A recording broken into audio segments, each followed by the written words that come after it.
আহমদুল্লাহ ১৯৮১ সালের ১৫ ডিসেম্বর লক্ষ্মীপুর জেলার সদর উপজেলার বশিকপুর গ্রামে জন্মগ্রহণ করেন। তার পিতার নাম মোহাম্মদ দেলোয়ার হোসেন এবং মাতার নাম মুসাম্মত দেলোয়ারা বেগম। আহমদুল্লাহর পিতা ব্যবসায়ী এবং মাতা গৃহিণী ছিলেন। ৬ ভাই বোনের মধ্যে তিনি দ্বিতীয়। আহমদুল্লাহর নিজের ৩ পুত্র এবং এক কন্যা সন্তান রয়েছে। আহমদুল্লাহ শিশু অবস্থায় তার পিতা, মাতা ও চাচার কাছ থেকে বাল্য শিক্ষা লাভ করেন। এরপর নিজ গ্রাম বশিকপুর প্রাথমিক বিদ্যালয়ে ৩য় শ্রেণী পর্যন্ত পড়াশোনা করেন। মাইজদির নিকটবর্তী হরিনারায়ণপুরের দানাপুর কওমি মাদ্রাসায় নুরানির প্রাথমিক ৩ জামাত এবং লক্ষ্মীপুরের চন্দ্রগঞ্জ বোয়ালিয়া কওমি মাদ্রাসায় উর্দু ভাষা শিক্ষা লাভ করেন। এরপর ফয়জুল উলুম কওমি মাদ্রাসা হাতিয়ায় ভর্তি হন। এখানে মুফতি ফয়জুল্লাহ শাগরিদ মুফতি সাইফুল ইসলামের নিকট মিজান নাহবিমির শিক্ষা গ্রহণ করেন। এই শিক্ষক তার নাম আহমদ হুসাইন থেকে পরিবর্তন করে আহমদুল্লাহ রাখেন। ১৯৮৮ সালের বন্যায় হাতিয়া অঞ্চল ক্ষতিগ্রস্ত হলে আহমদুল্লাহ নোয়াখালী ত্যাগ করে চট্টগ্রামের দারুল উলুম হাটহাজারী মাদ্রাসায় ভর্তি হন। এই মাদ্রাসায় তিনি মুফতি শহীদুল্লাহর শাগরেদ ও খাদেম ছিলেন। এছাড়াও এই মাদ্রাসায় জাকারিয়া আব্দুল্লাহ ও আনাস মাদানির সহপাঠী ছিলেন। হাটহাজারী পড়ার পর তিনি যশোরের দরাচানা কওমি মাদ্রাসায় ভর্তি হন এবং এই মাদ্রাসার অধীনে ওয়েফাক বোর্ডের সানুবিয়াহ পরীক্ষায় ১০ম স্ট্যান্ড, মিশকাত ক্লাসে ৩য় স্ট্যান্ড এবং দাওরায়ে ক্লাসে ২য় স্ট্যান্ড করেন। সর্বশেষ খুলনা দারুল উলুম কওমি মাদ্রাসা থেকে ইফতা সম্পন্ন করেন। শায়খ আহমদুল্লাহ শিক্ষাজীবন শেষ করার পর ২০০৩ সালে দারুল রাশাদ বীরপুর কওমি মাদ্রাসায় শিক্ষক হিসেবে যোগদান করেন। পাশাপাশি নিকটস্থ মিরপুরের বাইতুল ফালাহ জামে মসজিদে ইমামতি ও খতিবের দায়িত্ব পালন করেন। ২০০৯ সালে ঢাকা ত্যাগ করে সৌদি আরবে গমন করেন এবং ধর্ম মন্ত্রণালয়ের আওতায় পশ্চিম দাম্মাম ইসলামী দাওয়া কেন্দ্রের অনুবাদক এবং ধর্ম প্রচারক হিসেবে যোগদান করেন। তবে সেখানে ১০ বছর কাজ করার পরে প্রখ্যাত ইসলামিক স্কলার খন্দকার আব্দুল্লাহ জাহাঙ্গীরের পরামর্শে বাংলাদেশে ফিরে আসেন। দেশে এসে তিনি আসুন্নাহ ফাউন্ডেশন নামের সমাজসেবী সংস্থা প্রতিষ্ঠা করেন। তিনি আসুন্নাহ ফাউন্ডেশনের মাধ্যমে সমাজের সর্বস্তরে সেবামূলক কর্মকাণ্ড ছড়িয়ে দিচ্ছেন। শায়খ আহমদুল্লাহর জন্য আমাদের নিরন্তর দোয়া এবং ভালোবাসা থাকলো। আমাদের প্রভু এক, এক নবীর উম্মত, জীবন বিধান ওই শিবানী কুরআন। আমাদের প্রভু এক, এক নবীর উম্মত, জীবন বিধান ওই শিবানী কুরআন। তবে কেন এক নও হে মুসলমান, এক হও এক হও করিয়াও ভান। তবে কেন এক নও হে মুসলমান, এক হও এক হও করিয়াও ভান।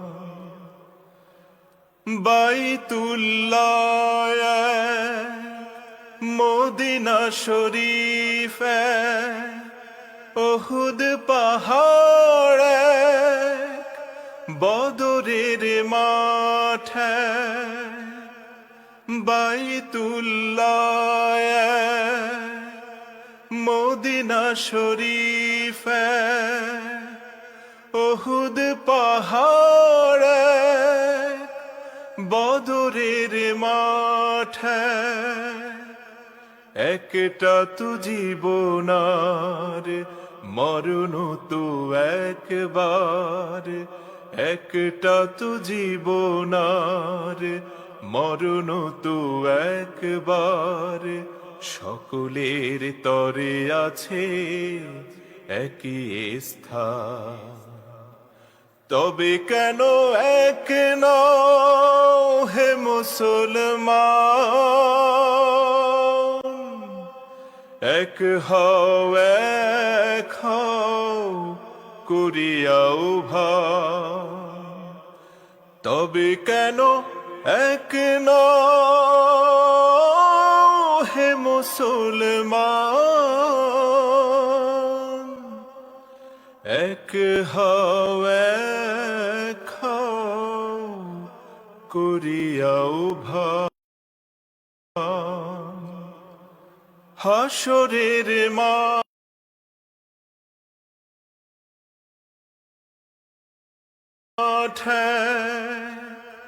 মিজানের মাপে লৌহে মাহফুজে পুল সিরাতো হাসরের মাঠে মিজানের মাপে লৌহে মাহফুজে লিল্লাহি তাকবীর, লিল্লাহি তাকবীর।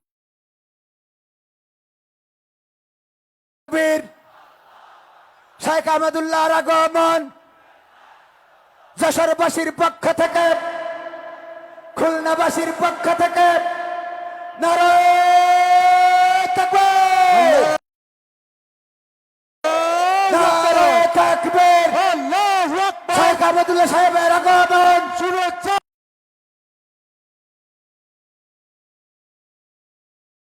যশোরবাসীর পক্ষ থেকে, আব্দিনের পক্ষ থেকে নারায়ে তাকবীর। আমাদের আজকের সম্মানিত মেহমান, যে দুজন সম্মানিত মেহমানের জন্য আমরা অধীর আগ্রহে সকাল থেকে এই মাঠে কুয়াশায় ভিজে রোদের তাপে পুড়ে অপেক্ষা করছি। পবিত্র কোরআনের জন্য এই অপেক্ষা, সেই অপেক্ষার অবসান ঘটতে যাচ্ছে, ঘটল বলেই বলা যায়। যেন কবির সেই কবিতার মতো, কত যে আধার পর্দা পাড়ায়ে ভোর হলো জানি না তা, নারঙ্গী বনে কাঁপছে সবুজ পাতা। প্রিয় হাজেরিন, আমাদের মধ্যে উপস্থিত হয়েছেন আস-সুন্নাহ ফাউন্ডেশনের চেয়ারম্যান, বিশিষ্ট ইসলামিক চিন্তাবিদ, যিনি সামাজিক যোগাযোগ মাধ্যমে ইসলামের নানা অনুষঙ্গ তুলে ধরে আমাদের জীবনযাপনের সহজ এবং সরল পথ দেখান। আমাদের অত্যন্ত প্রিয় মানুষ, আমাদের বাতিঘর শায়খ আহমদুল্লাহ হাফিজাহুল্লাহ। লিল্লাহে তাকবীর, লিল্লাহে তাকবীর। আজকের এই চমৎকার এবং হৃদয়গ্রাহী ঐতিহাসিক তাফসীর মাহফিল যিনি বাস্তবায়ন করেছেন, আমাদের আরেক অভিভাবক, আরেক বাতিঘর ডাক্তার শেখ মহিউদ্দিন স্যারকে আমি এখানে আসার অনুরোধ করছি। ডাক্তার শেখ মহিউদ্দিন স্যার শায়খ আহমদুল্লাহ হাফিজাহুল্লাহ সম্পর্কে দু একটি কথা বলে শুরু করে দেন।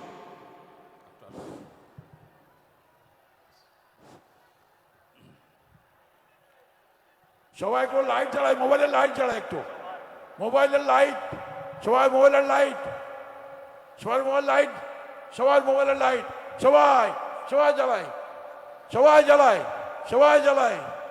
লিল্লাহি তাকবীর।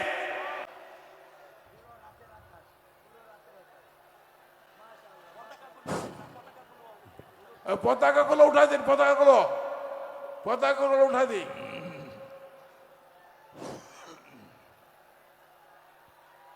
ঠিক আছে, থ্যাংক ইউ, জাযাকাল্লাহ। নামাই নামাই ইনশাআল্লাহ। এবার আলহামদুলিল্লাহ খুশি, আলহামদুলিল্লাহ খুশি তো। আজকে যিনি আপনাদের সামনে কথা বলবেন, বয়ান করবেন, উনি আমাকে অত্যন্ত ভালোবাসেন, উনি আমাকে অত্যন্ত ভালোবাসেন। আর আমি ওনাকে ভালোবাসি কিনা সেটা উনি বলবেন, আমি জানি না। এই কথা বুঝছে নাকি? আমি ওনাকে ভালোবাসি কিনা সেটা উনি জানেন, আমি জানি না। আর আমি ওনাকে অত্যন্ত ভালোবাসি। ঠিক আছে, কথা বুঝেছে? এইবার কথা শুনি ইনশাআল্লাহ। বেশি পরিচয় নেই, কথায় পরিচয় ইনশাআল্লাহ, কাজে পরিচয় ইনশাআল্লাহ। ওনার কাজে ওনার পরিচয়, ওরা আপনারা সবাই জানেন আল সুন্নাহ ফাউন্ডেশন কি কি কাজ করে আপনি জানেন, এবং আল সুন্নাহ ফাউন্ডেশনের উনি হচ্ছে কর্ণধার। এবার ওনার কাছ থেকে আমরা কথা শুনি ইনশাআল্লাহ। আসসালামু আলাইকুম ওয়া রাহমাতুল্লাহ। ঠিক আছে,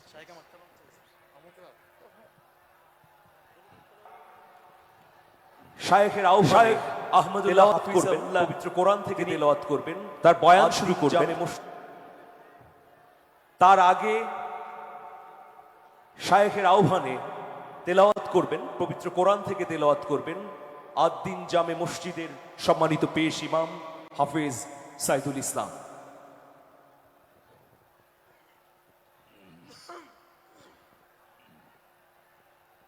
السلام عليكم ورحمة الله وبركاته.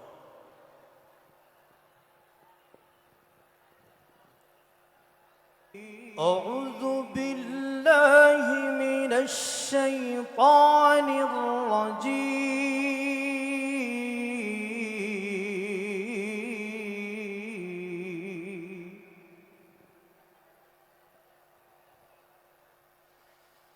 بسم الله الرحمن الرحيم.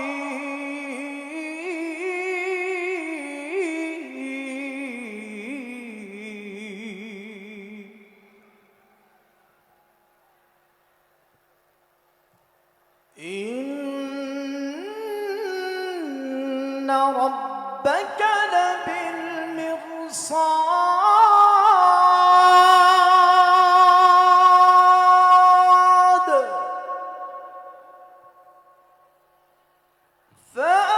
فأما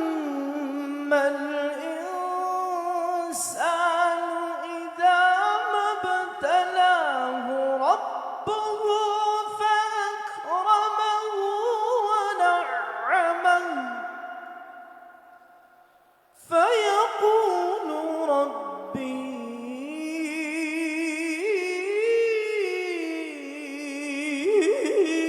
أكرمن وأما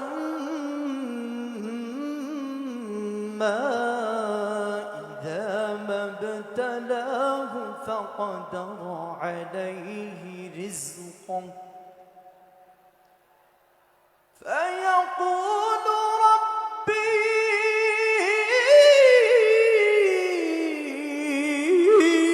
أهانن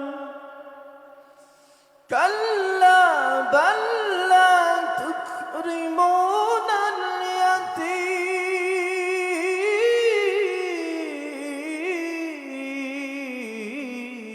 اليتيم ولا تحاضون على طعام المسكين وتأكلون التراث أكلا لما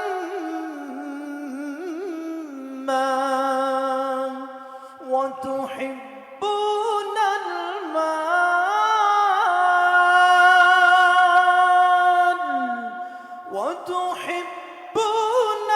المال حبا جما كلا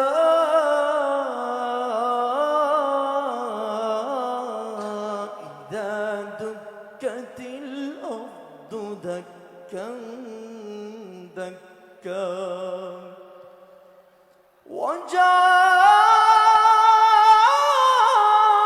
وجاء ربك والملك صفا صفا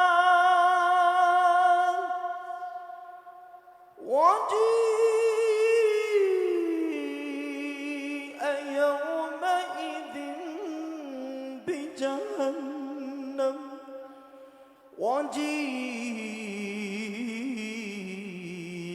يومئذ بجهنم يومئذ يتذكر الإنسان وأنى له الذكرى يقول يا ليتني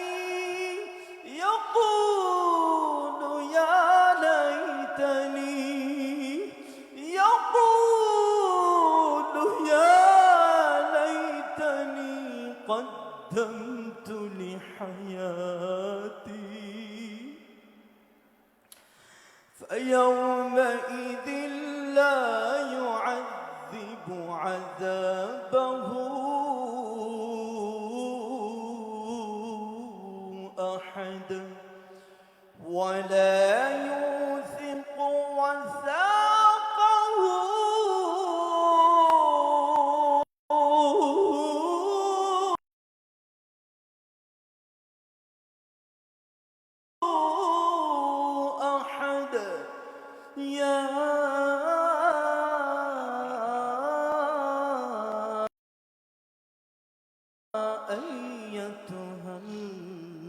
النفس المطمئنة ارجعي إلى ربك راضية راضية راضية ارجعي إلى ربك راضية راضية راضية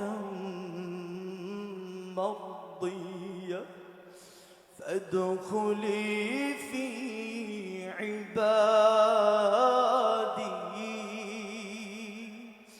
وادخلي جنتي. صدق الله.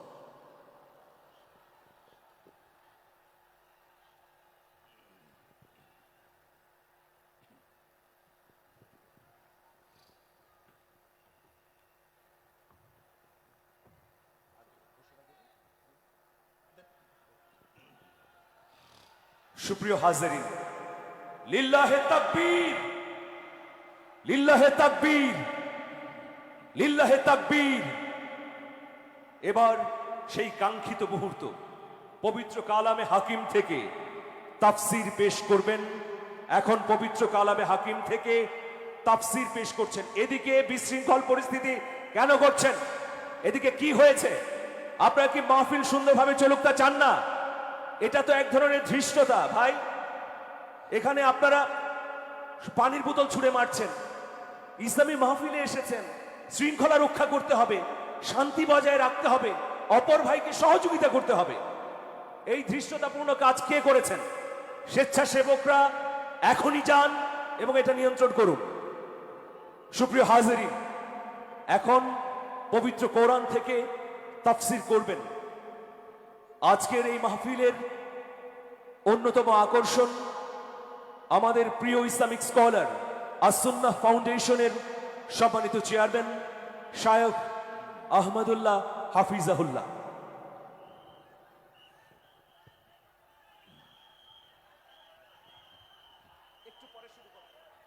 আসসালামু আলাইকুম ওয়া রাহমাতুল্লাহি ওয়া বারাকাতুহু। আপনারা সবাই ভালো আছেন? আলহামদুলিল্লাহ, আলহামদুলিল্লাহ। আল্লাহ রাব্বুল আলামিন আমাদের সবাইকে মৃত্যু পর্যন্ত ভালো থেকে নেক আমল করে আজকের এই মাহফিল থেকে উপকারী কথাগুলো শুনে আমলে নিয়ত করে যাওয়ার তৌফিক দান করুন, বলুন আমিন। ونستعينه ونستغفره ونؤمن به ونتوكل عليه ونعوذ بالله من شرور أنفسنا ومن سيئات أعمالنا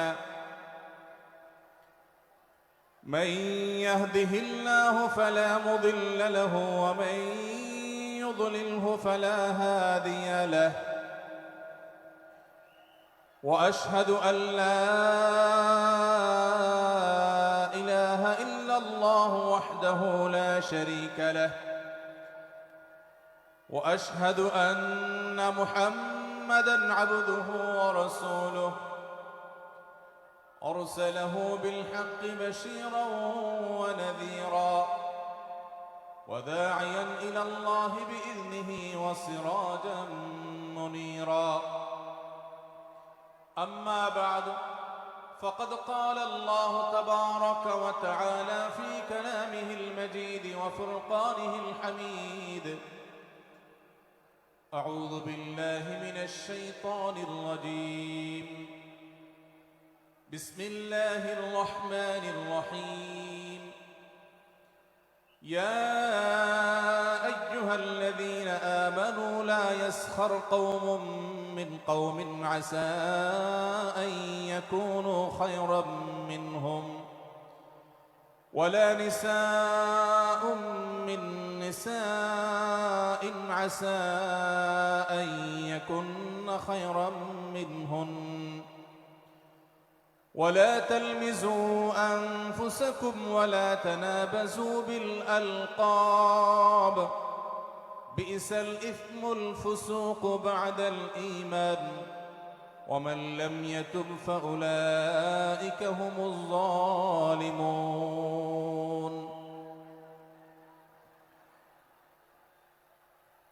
আদ্দিন ফাউন্ডেশন কর্তৃক আয়োজিত আজকের এই ঐতিহাসিক মাহফিলের সম্মানিত সভাপতি ওয়াজিবুল ইহতিরাম সম্মানিত উলামায়ে কেরাম, দূর দূরান্ত থেকে আগত, দেশের প্রত্যন্ত অঞ্চল থেকে আসা আমার প্রাণ প্রিয় দিন দরদি ভাইয়েরা এবং পর্দার আড়াল থেকে যে সমস্ত মা বোনরা আমাদের শুনছেন, সে সকল মা ও বোনেরা, আল্লাহ রাব্বুল আলামিন আমাদেরকে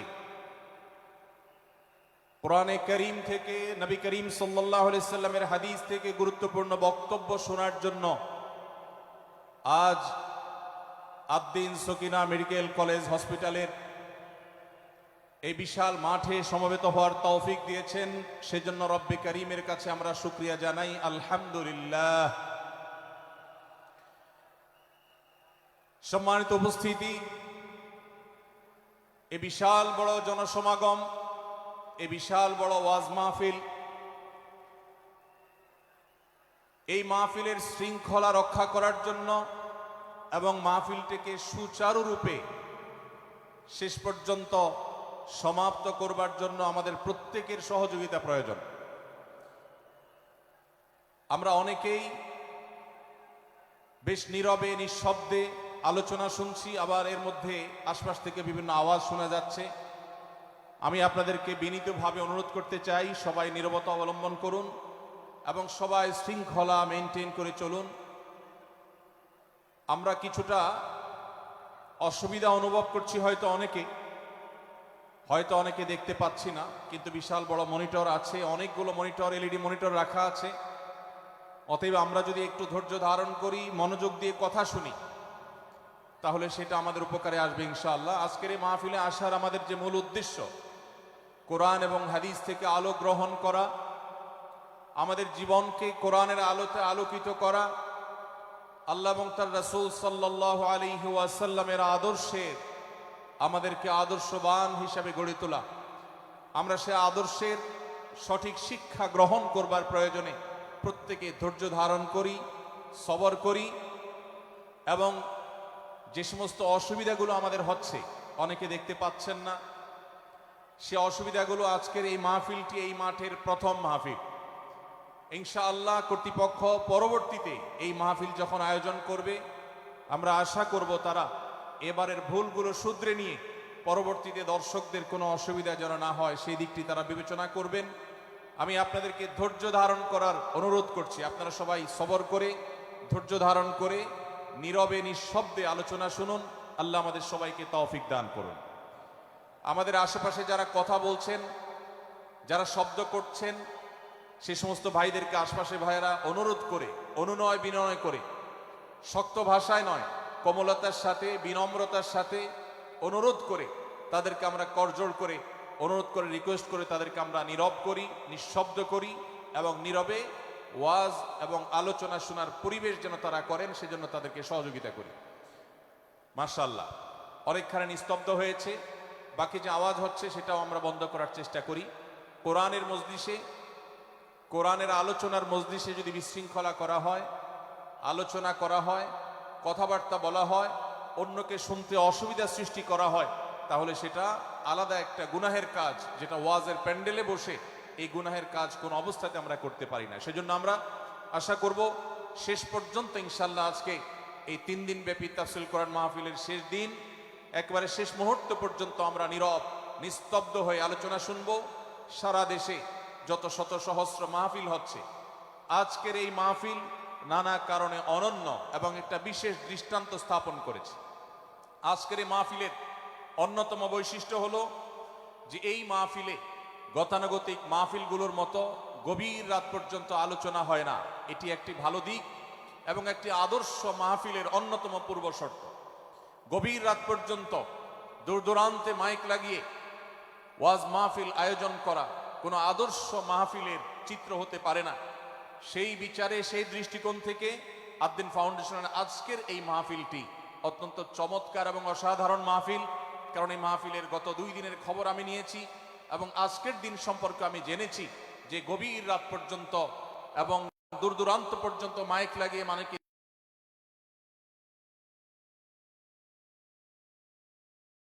মানুষকে ডিস্টার্ব করার মতো মাহফিল এখানে হচ্ছে না, এটি একটি ভালো দিক। দ্বিতীয়ত হলো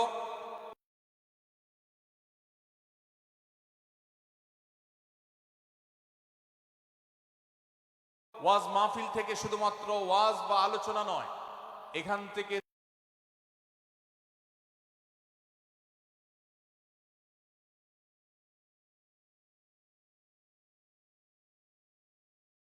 দ্বীনি বই পুস্তক, কোরআন এবং হাদিসের আলোকে রচিত যে সমস্ত ধর্মীয়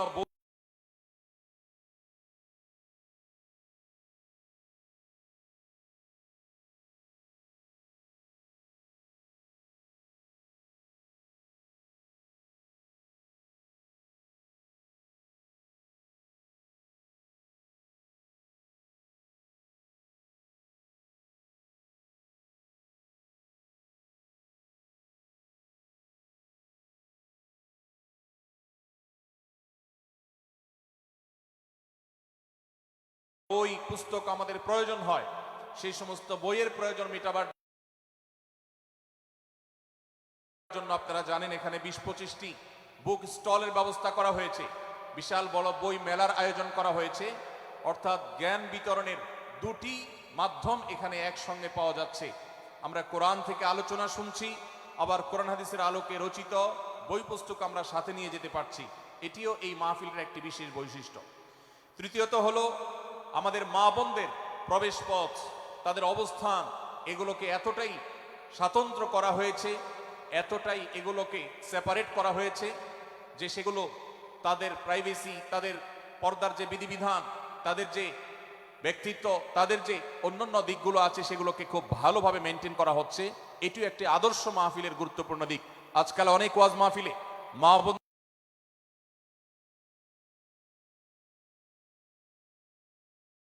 নিজের চিকিৎসা সম্পর্কে স্টেপ কিভাবে নেবেন সে সম্পর্কে আদ্দিন সকিনা মেডিকেল কলেজের তরফ থেকে একটি বিশেষ আয়োজন হলো, যে বিশেষ ক্যাম্প এবং বুথ করে করে আমাদের দর্শক শ্রোতাকে এই দিক থেকে বিশেষ সার্ভিস দেওয়া হচ্ছে। পর্যাপ্ত টয়লেটের ব্যবস্থা করার কথা আমি শুনতে পেরেছি, জানতে পেরেছি, এবং বক্তাদের, আলোচকদের বিভিন্ন উক্তি সম্বলিত ফেস্টুন আমি দেখেছি, যেটা অত্যন্ত নতুন একটা দিক। যদিও সেখানে বক্তাদের ছবি না থাকলে, প্রিন্টেড ছবি না থাকলে সেটা ভালো ছিল। আমি আশা করব কর্তৃপক্ষ সেটি পরবর্তীতে খেয়াল রাখবেন। সেই সাথে আমি একটি বিশেষ অনুরোধ তাদেরকে করেছি, তা হলো এই 3 দিন ব্যাপী তাফসিল কোরআন মাহফিলে আলোচকগণ কোরআন এবং হাদিস থেকে যে সমস্ত আলোচনা বক্তব্য পেশ করেছেন এবং করবেন, তার সবগুলোর সামারি একটি স্মারক গ্রন্থ আকারে যদি প্রকাশ করা হয়, একটি স্মারক পুস্তিকা আকারে প্রকাশ করার পর যদি এটি বিতরণ করা হয়, তাহলে মাহফিলটি হারিয়ে যাবে না, মাহফিলটি আমাদের ঘরে ঘরে থেকে যাবে, আমাদের জীবনকে আলোকিত করবে। আমি আশা করব ওয়াজ মাহফিল, যেটি এই দেশের সবচেয়ে প্রাচীনতম কালচারের অন্যতম, এদেশের সবচেয়ে শক্তিশালী সংস্কৃতির অন্যতম হলো ওয়াজ মাহফিল। এই ওয়াজ মাহফিলগুলো আদর্শ ওয়াজ মাহফিলে পরিণত হবে। এই ওয়াজ মাহফিলগুলো মানুষের বিরক্তির কারণ হবে না। শহর এলাকায় রাত বিরাতে, গভীর রাত পর্যন্ত দূর দূরান্তে মাইক লাগিয়ে মানুষের দুর্ভোগ সৃষ্টির কারণ হবে না। উচ্চ শব্দ দিয়ে মানুষকে বিরক্ত করার কারণ হবে না মাহফিলগুলো। আমরা যদি আদর্শ ওয়াজ মাহফিলের দৃষ্টান্ত স্থাপন করতে পারি, তাহলে এই দেশ কোরআনের আলোয় আলোকিত হবে, হাদিসের আলোকে আলোকিত হবে, আমাদের ঘরগুলো আলোকিত হবে দ্বীনের নূর এবং আলো দ্বারায়। আল্লাহ রাব্বুল আলামিন আমাদের সবাইকে কোরআন এবং হাদিসের আলো থেকে আলোকিত হওয়ার তৌফিক দান করুন।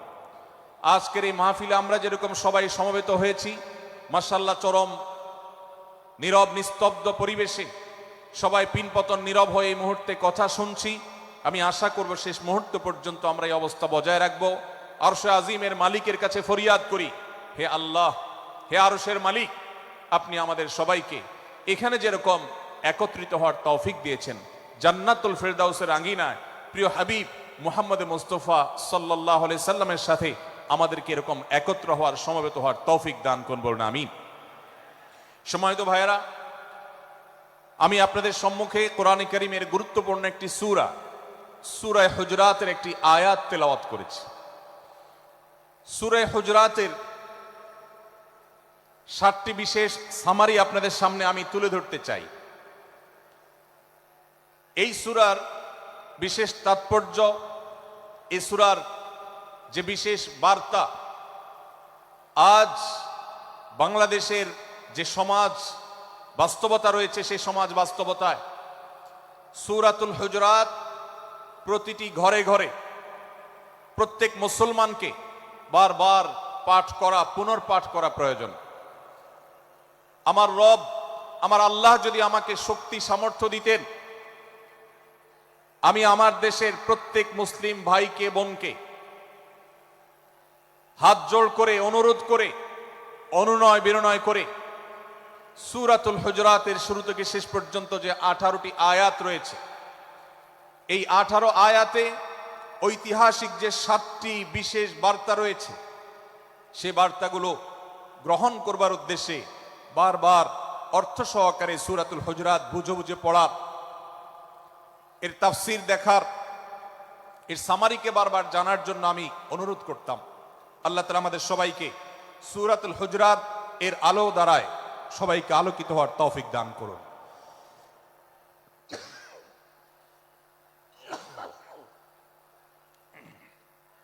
সম্মানিত উপস্থিতি, আমি যে সূরার সামারি আপনাদেরকে বলতে যাচ্ছি, যে সূরাকে সামনে রেখে আজকের এই ঐতিহাসিক মাহফিলে কোরআনে কারীমের দেওয়া 7টি বার্তা দিতে চাইছি, সেই সূরার নাম হলো সূরাতুল হুজরাত। এই সূরা কোরআনে কারীমের 26তম পারায় অবস্থিত এবং এই সূরা কোরআনে কারীমের সূরার যে সিরিয়াল, সেই সূরার সিরিয়ালে 49তম সূরা। এই সূরার আয়াত সংখ্যা হলো 18।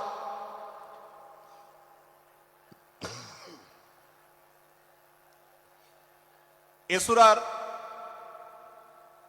প্রথম থেকে 5ম আয়াত পর্যন্ত, প্রথম এই 5টি আয়াতে আল্লাহ রাব্বুল আলামিন তার প্রিয় নবী মুহাম্মদ মুস্তাফা সাল্লাল্লাহু আলাইহি ওয়াসাল্লাম, সবাই দুরূদ পড়ি, সাল্লাল্লাহু আলাইহি ওয়াসাল্লাম, প্রিয় নবীজির নাম শুনলে দুরূদ পাঠ করতে হয়, তার জন্য দোয়া করতে হয়।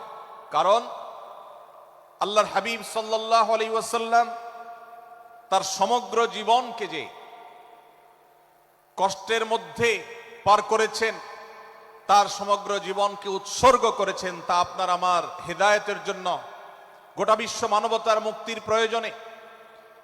যিনি তার জীবনকে, যৌবনকে শেষ করে দিয়েছেন, তার সমগ্র জীবনে কখনো ভোগ, উপভোগ এটিকে কখনো তিনি প্রশ্রয় দেননি, প্রাধান্য দেননি। দিনাতিপাত করেছেন অত্যন্ত কষ্টের সাথে, শত সহস্র বাধার সম্মুখীন হয়েছেন, শুধুমাত্র কিয়ামত পর্যন্ত আগত সকল মুসলিম নরনারীর কাছে যেন কোরআনের বার্তা পৌঁছে যায়, সবাই যেন হেদায়েত প্রাপ্ত হয়ে যায়, সবাই যেন মুক্তি প্রাপ্ত হয়ে যায়, সবাই যেন জান্নাতি হয়ে যায়, সবাই যেন জাহান্নাম থেকে মুক্তি লাভ করে, এই উদ্দেশ্যে তার সমগ্র জীবনকে তিনি উৎসর্গ করেছেন। আমাদের হেদায়েতের জন্য, আমাদের কল্যাণের পথে আহ্বানের জন্য, আমাদের জান্নাতে নেওয়ার জন্য, যার সমগ্র জীবনে কখনো ভোগ উপভোগকে প্রশ্রয় দেননি, কষ্টে নিপতিত হয়েছেন, তিনি চাইলে মক্কার রাজত্ব করতে পারতেন, তিনি চাইলে মক্কার সবচেয়ে ভোগী মানুষ হতে পারতেন, কিন্তু সেটা না করে তিনি যে ত্যাগের দৃষ্টান্ত স্থাপন করেছেন, প্রিয় নবী মুহাম্মদ সাল্লাল্লাহু আলাইহি সাল্লামের সেই অবদানের স্বীকৃতি স্বরূপ আমরা তার নাম যখনই শুনব সাল্লাল্লাহু আলাইহি সাল্লাম বলে তার প্রতি আল্লাহর রহমত যেন, অনুগ্রহ যেন নাজিল হয়, সেজন্য দোয়া করব। আল্লাহ তাআলা তার হাবিবকে রহমত এমনিতেই দান করবেন, আপনি আর আমি তার জন্য রহমতের দোয়া করার মধ্য দিয়ে আমরা সৌভাগ্যবান মানুষের কাতারে শামিল হতে পারবো। তো আমি যেটি বলছিলাম, সূরাতুল হুজরাতের 1 থেকে 5 নম্বর আয়াত পর্যন্ত এই 5টি আয়াতে আল্লাহ রাব্বুল আলামিন প্রিয় নবী সাল্লাল্লাহু আলাইহি সাল্লামের সাথে আদব এবং শিষ্টাচারের শিক্ষা দিয়েছেন মানব জাতিকে। এবং আল্লাহ রাব্বুল আলামিন ইমানদারদেরকে পরম মায়ার সাথে ডেকে ইয়া আইয়ুহাল্লাযীনা আমানু, হে ইমানদারগণ। এই ডাকে আল্লাহ তাআলা ডেকে বলেছেন লা তুকাদ্দিমু বাইনা ইয়াদাইল্লাহি ওয়া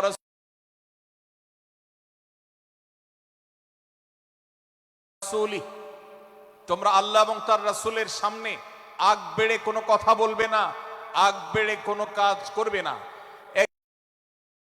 একজন ইমানদার, একজন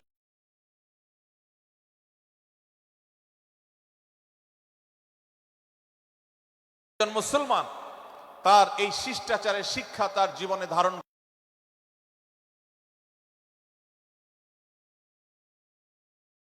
করতে হবে। যখনই আল্লাহ কোনো কথা বলেছেন, আল্লাহ রাসূল সাল্লাল্লাহু আলাইহি সাল্লাম কোনো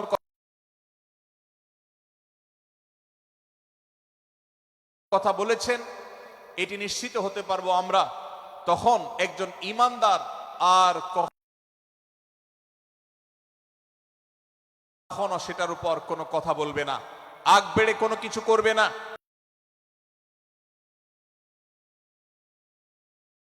কোন প্রকার সীমা লঙ্ঘন করবে না। ক্বাল আল্লাহ ক্বাল রাসূল, আল্লাহ বলেছেন, আল্লাহর রাসূল বলেছেন, এটি শোনার পর সে তার আপদ মস্তককে সারেন্ডার করবে, সে নিজেকে আত্মসমর্পণ করবে। এরপর তার কোনো যুক্তিকে, কোনো বুদ্ধিকে, তার কোনো মতামতকে সে সেখানে আর দাঁড় করাবার চেষ্টা করবে না। এটি একজন শিষ্টাচার বিশিষ্ট ইমানদারের বৈশিষ্ট্য। কোরআন এই শিক্ষা আমাদেরকে দিয়েছে। ভাইরা আমার, এই শিক্ষাকে ধারণ করে আমরা যারা নিজেদেরকে মুসলমান দাবি করছি, আমাদের সম্মানীয় যারা আছেন, আল্লাহকে যেরকম আমরা সম্মান করি, আল্লাহ রাসূলকে যেরকম সম্মান করি, ঠিক একইভাবে আমাদেরকে যে সমস্ত মানুষগুলোকে সম্মান করার নির্দেশ করা হয়েছে, ওলামা একরাম রয়েছেন, আমাদের বাবা মা, বয়সে বড়, শিক্ষিত, এবং যারা আমাদের শিক্ষক বৃন্দ আছেন, এভাবে যারা আমাদের সম্মানের পাত্র আছেন, সে মানুষগুলোর সামনে আগ বেড়ে যেন কোনো কিছু না করি। সে আগ বাড়াটা কথার ক্ষেত্রে হতে পারে, চলার ক্ষেত্রে হতে পারে, আচরণের ক্ষেত্রে হতে পারে। এই শিষ্টাচারের শিক্ষা সূরা হুজরাতের প্রথম আয়াতে আমাদেরকে দেয়া হয়েছে। প্রিয় ভাইরা আমার, আমাদের সমাজে আজ যে সমস্ত ভালো গুণের দুর্ভিক্ষ চলছে, ক্রাইসিস চলছে, অভাব চলছে, এর মধ্যে অন্যতম হলো আজ শিষ্টাচারের অভাব। আমাদের সমাজের চতুর্দিকে আপনি দেখতে পাবেন পরিলক্ষিত হচ্ছে। আমাদের শিশু থেকে নিয়ে কিশোর, যুবক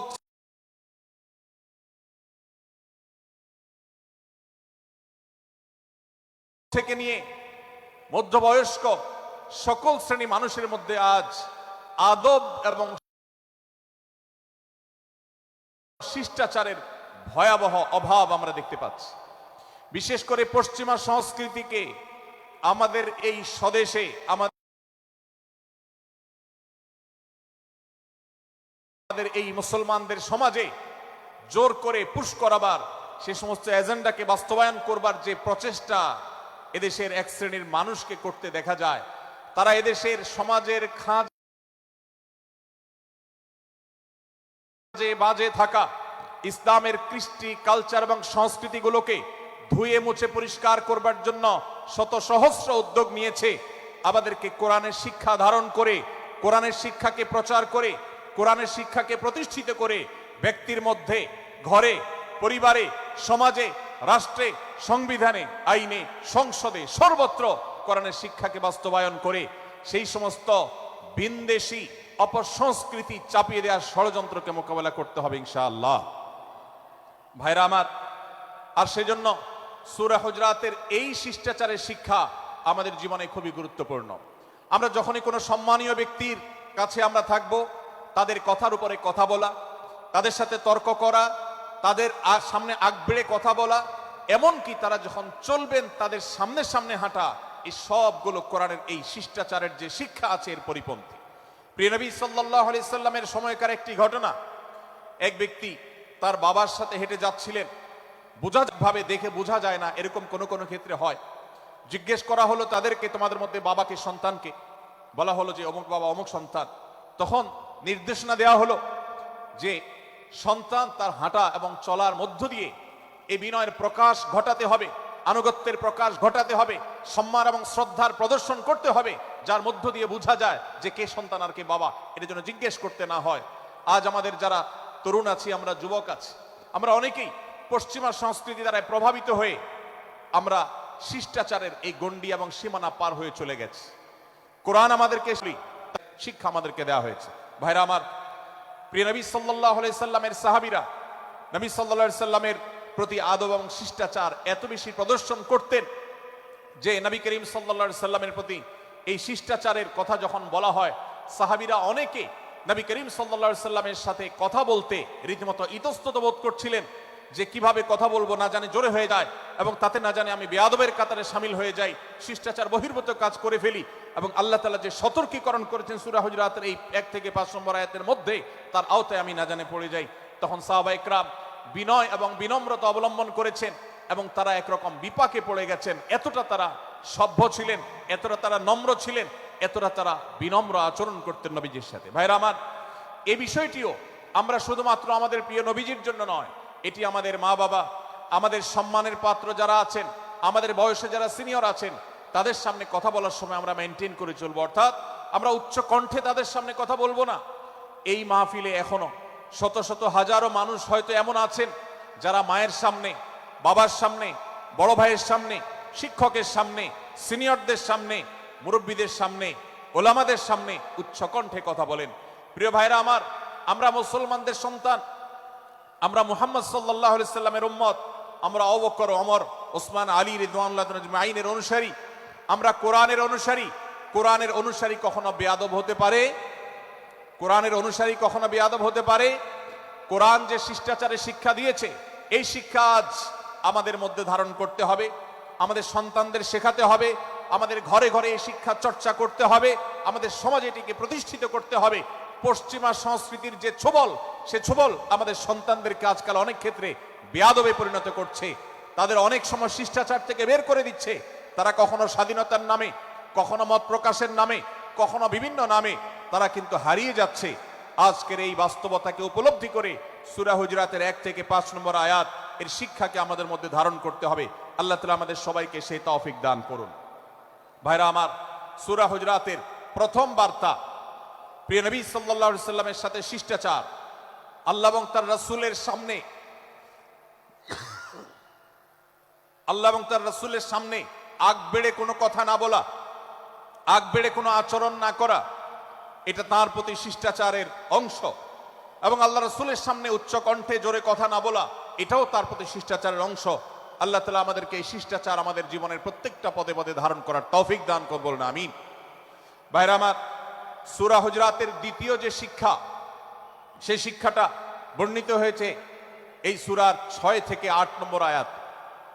6 থেকে 8 নম্বর এই আয়াতের মধ্যে আল্লাহ রাব্বুল আলামিন আমাদেরকে দ্বিতীয় শিক্ষা দিয়েছেন, ঈমানদার কখনো কোনো কথা বলার আগে সেই কথা সত্য কিনা, বাস্তব কিনা সেটি যাচাই বাছাই না করে বলবে না।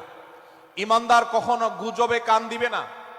ঈমানদার কখনো শোনা কথার উপরে ভিত্তি করে কোনো সিদ্ধান্ত গ্রহণ করবে না। এই শিক্ষাটাও আজকের বাস্তবতার আলোকে আমাদের সমাজের জন্য অত্যন্ত গুরুত্বপূর্ণ এবং প্রয়োজনীয়। প্রিয় ভাইরা আমার, আমাদের চতুর্পাশে যদি আমরা তাকাই, আমরা দেখতে পাবো সোশ্যাল মিডিয়াতে, ফেসবুকে আজকাল কোনো তথ্য উপাত্ত পেলে সেটার পরখ করা ছাড়া, যাচাই বাছাই করা ছাড়া, সত্য অসত্য নিরূপণ করা ছাড়া আমরা অনেকে সেটার প্রচার প্রচারণায় নেমে যাই। আমরা অনেকে সেটার শেয়ার দেওয়া শুরু করে দেই। আমরা অনেকে এটার উপর ভিত্তি করে অনেককে নিন্দা মন্দ করা শুরু করে দেই। এমনকি আজ আমরা যেই জায়গায় দাঁড়িয়ে আছি, বাংলাদেশের যে সামাজিক বাস্তবতা, সেই বাস্তবতার আলোকে বলা যায় অনেক সময় অনেক ব্যক্তিকে সমাজে মিডিয়ার মাধ্যমে নানাভাবে হয়রানি করে তাকে খারাপ মানুষ হিসাবে, কালপ্রিট হিসাবে দেখানো হয়, অথচ তার দোষ, যে সমস্ত দোষের কথা তাকে বলা হয়, যে সমস্ত দোষে তাকে দোষী বানানো হয়, সে সমস্ত দোষ থেকে তিনি শত সহস্র গুণ পবিত্র এবং পরিচ্ছন্ন। ভাইরা আমার, আজকের এই বাস্তবতায় আমাদেরকে বিশেষ করে লক্ষ্য রাখতে হবে যে আমরা যেই কোনো মূল্যে, যেই কোনো ভাবে যেন কোনো প্রকার গুজবে কান না দেই, আমরা যেন গুজব থেকে বেঁচে থাকি। আল্লাহ তাআলা আমাদেরকে তৌফিক দান করুন। ভাই এদিকে অনেক বেশি বাঁশির আওয়াজ শোনা যাচ্ছে, স্বেচ্ছাসেবকরা বাঁশির আওয়াজ দেওয়া ছাড়া আপনারা ভলান্টিয়ারি করুন। এত বেশি বাঁশির আওয়াজ আসছে যে কথা বলা কঠিন হয়ে যাচ্ছে। অনুগ্রহ করে বাঁশির আওয়াজ কম করে আপনারা ভলান্টিয়ারি করুন। এখনো অনেক বাঁশির আওয়াজ শোনা যাচ্ছে, বাঁশির আওয়াজগুলো বন্ধ করুন। মাশাআল্লাহ, এখন বন্ধ হয়েছে।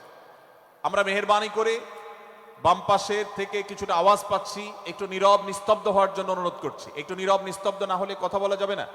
অনুগ্রহ করে আমরা একটু সহযোগিতা করি এবং সবাই নীরব থাকি। ভলান্টিয়াররা অপ্রয়োজনে বাঁশির আওয়াজ দিবেন না, অপ্রয়োজনে বাঁশির আওয়াজ দিবেন না। আমাদের দেশে শব্দ দূষণ, শব্দ সন্ত্রাস, এটা এই দেশের কমন কালচার হয়ে গেছে। রাস্তায় যাবেন, প্রয়োজনে অপ্রয়োজনে গাড়ির হর্ন বাজাবে। যে কোনো প্রোগ্রামে যাবেন, প্রয়োজনে অপ্রয়োজনে বাঁশি বাজানো হবে। কদিন আগে 31st নাইট গেছে, আপনারা দেখেছেন। এত প্রচার প্রচারণা, এত সতর্কীকরণের পরেও, আইন শৃঙ্খলা রক্ষাকারী বাহিনী এত সতর্ক থাকার পরেও আপনারা দেখেছেন এক শ্রেণীর বুদ্ধি প্রতিবন্ধীরা তারা 31st নাইট উদযাপনের নামে শব্দ সন্ত্রাস করেছে। শত শত হাজারো মানুষের কষ্টের কারণ হয়েছে। প্রিয় ভাইয়েরা আমার, ধর্ম হোক আর রাজনীতি, বিনোদন হোক আর আনন্দ হোক, যেই কোনো নামে যদি শব্দ সন্ত্রাস সৃষ্টি করে বা অতিরিক্ত শব্দ দূষণ করে, শব্দ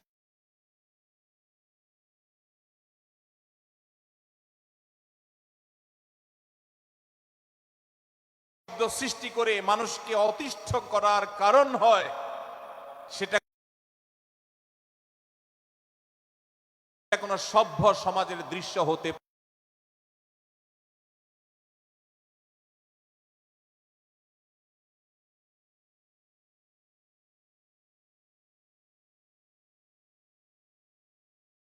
পারে না। আমরা সেই ইসলামের অনুসারী,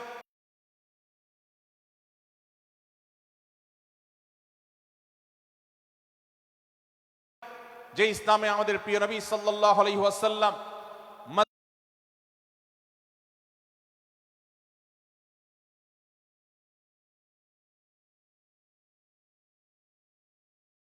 মসজিদে নববীতে তার একান্ত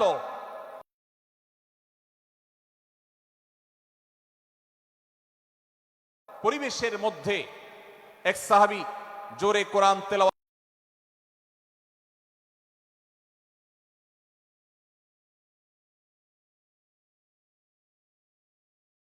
করছিলেন। তিনি তাকে বলছিলেন, তুমি কোন বধির রবকে শোনাচ্ছ না, তোমার রব সবকিছু শুনতে পান।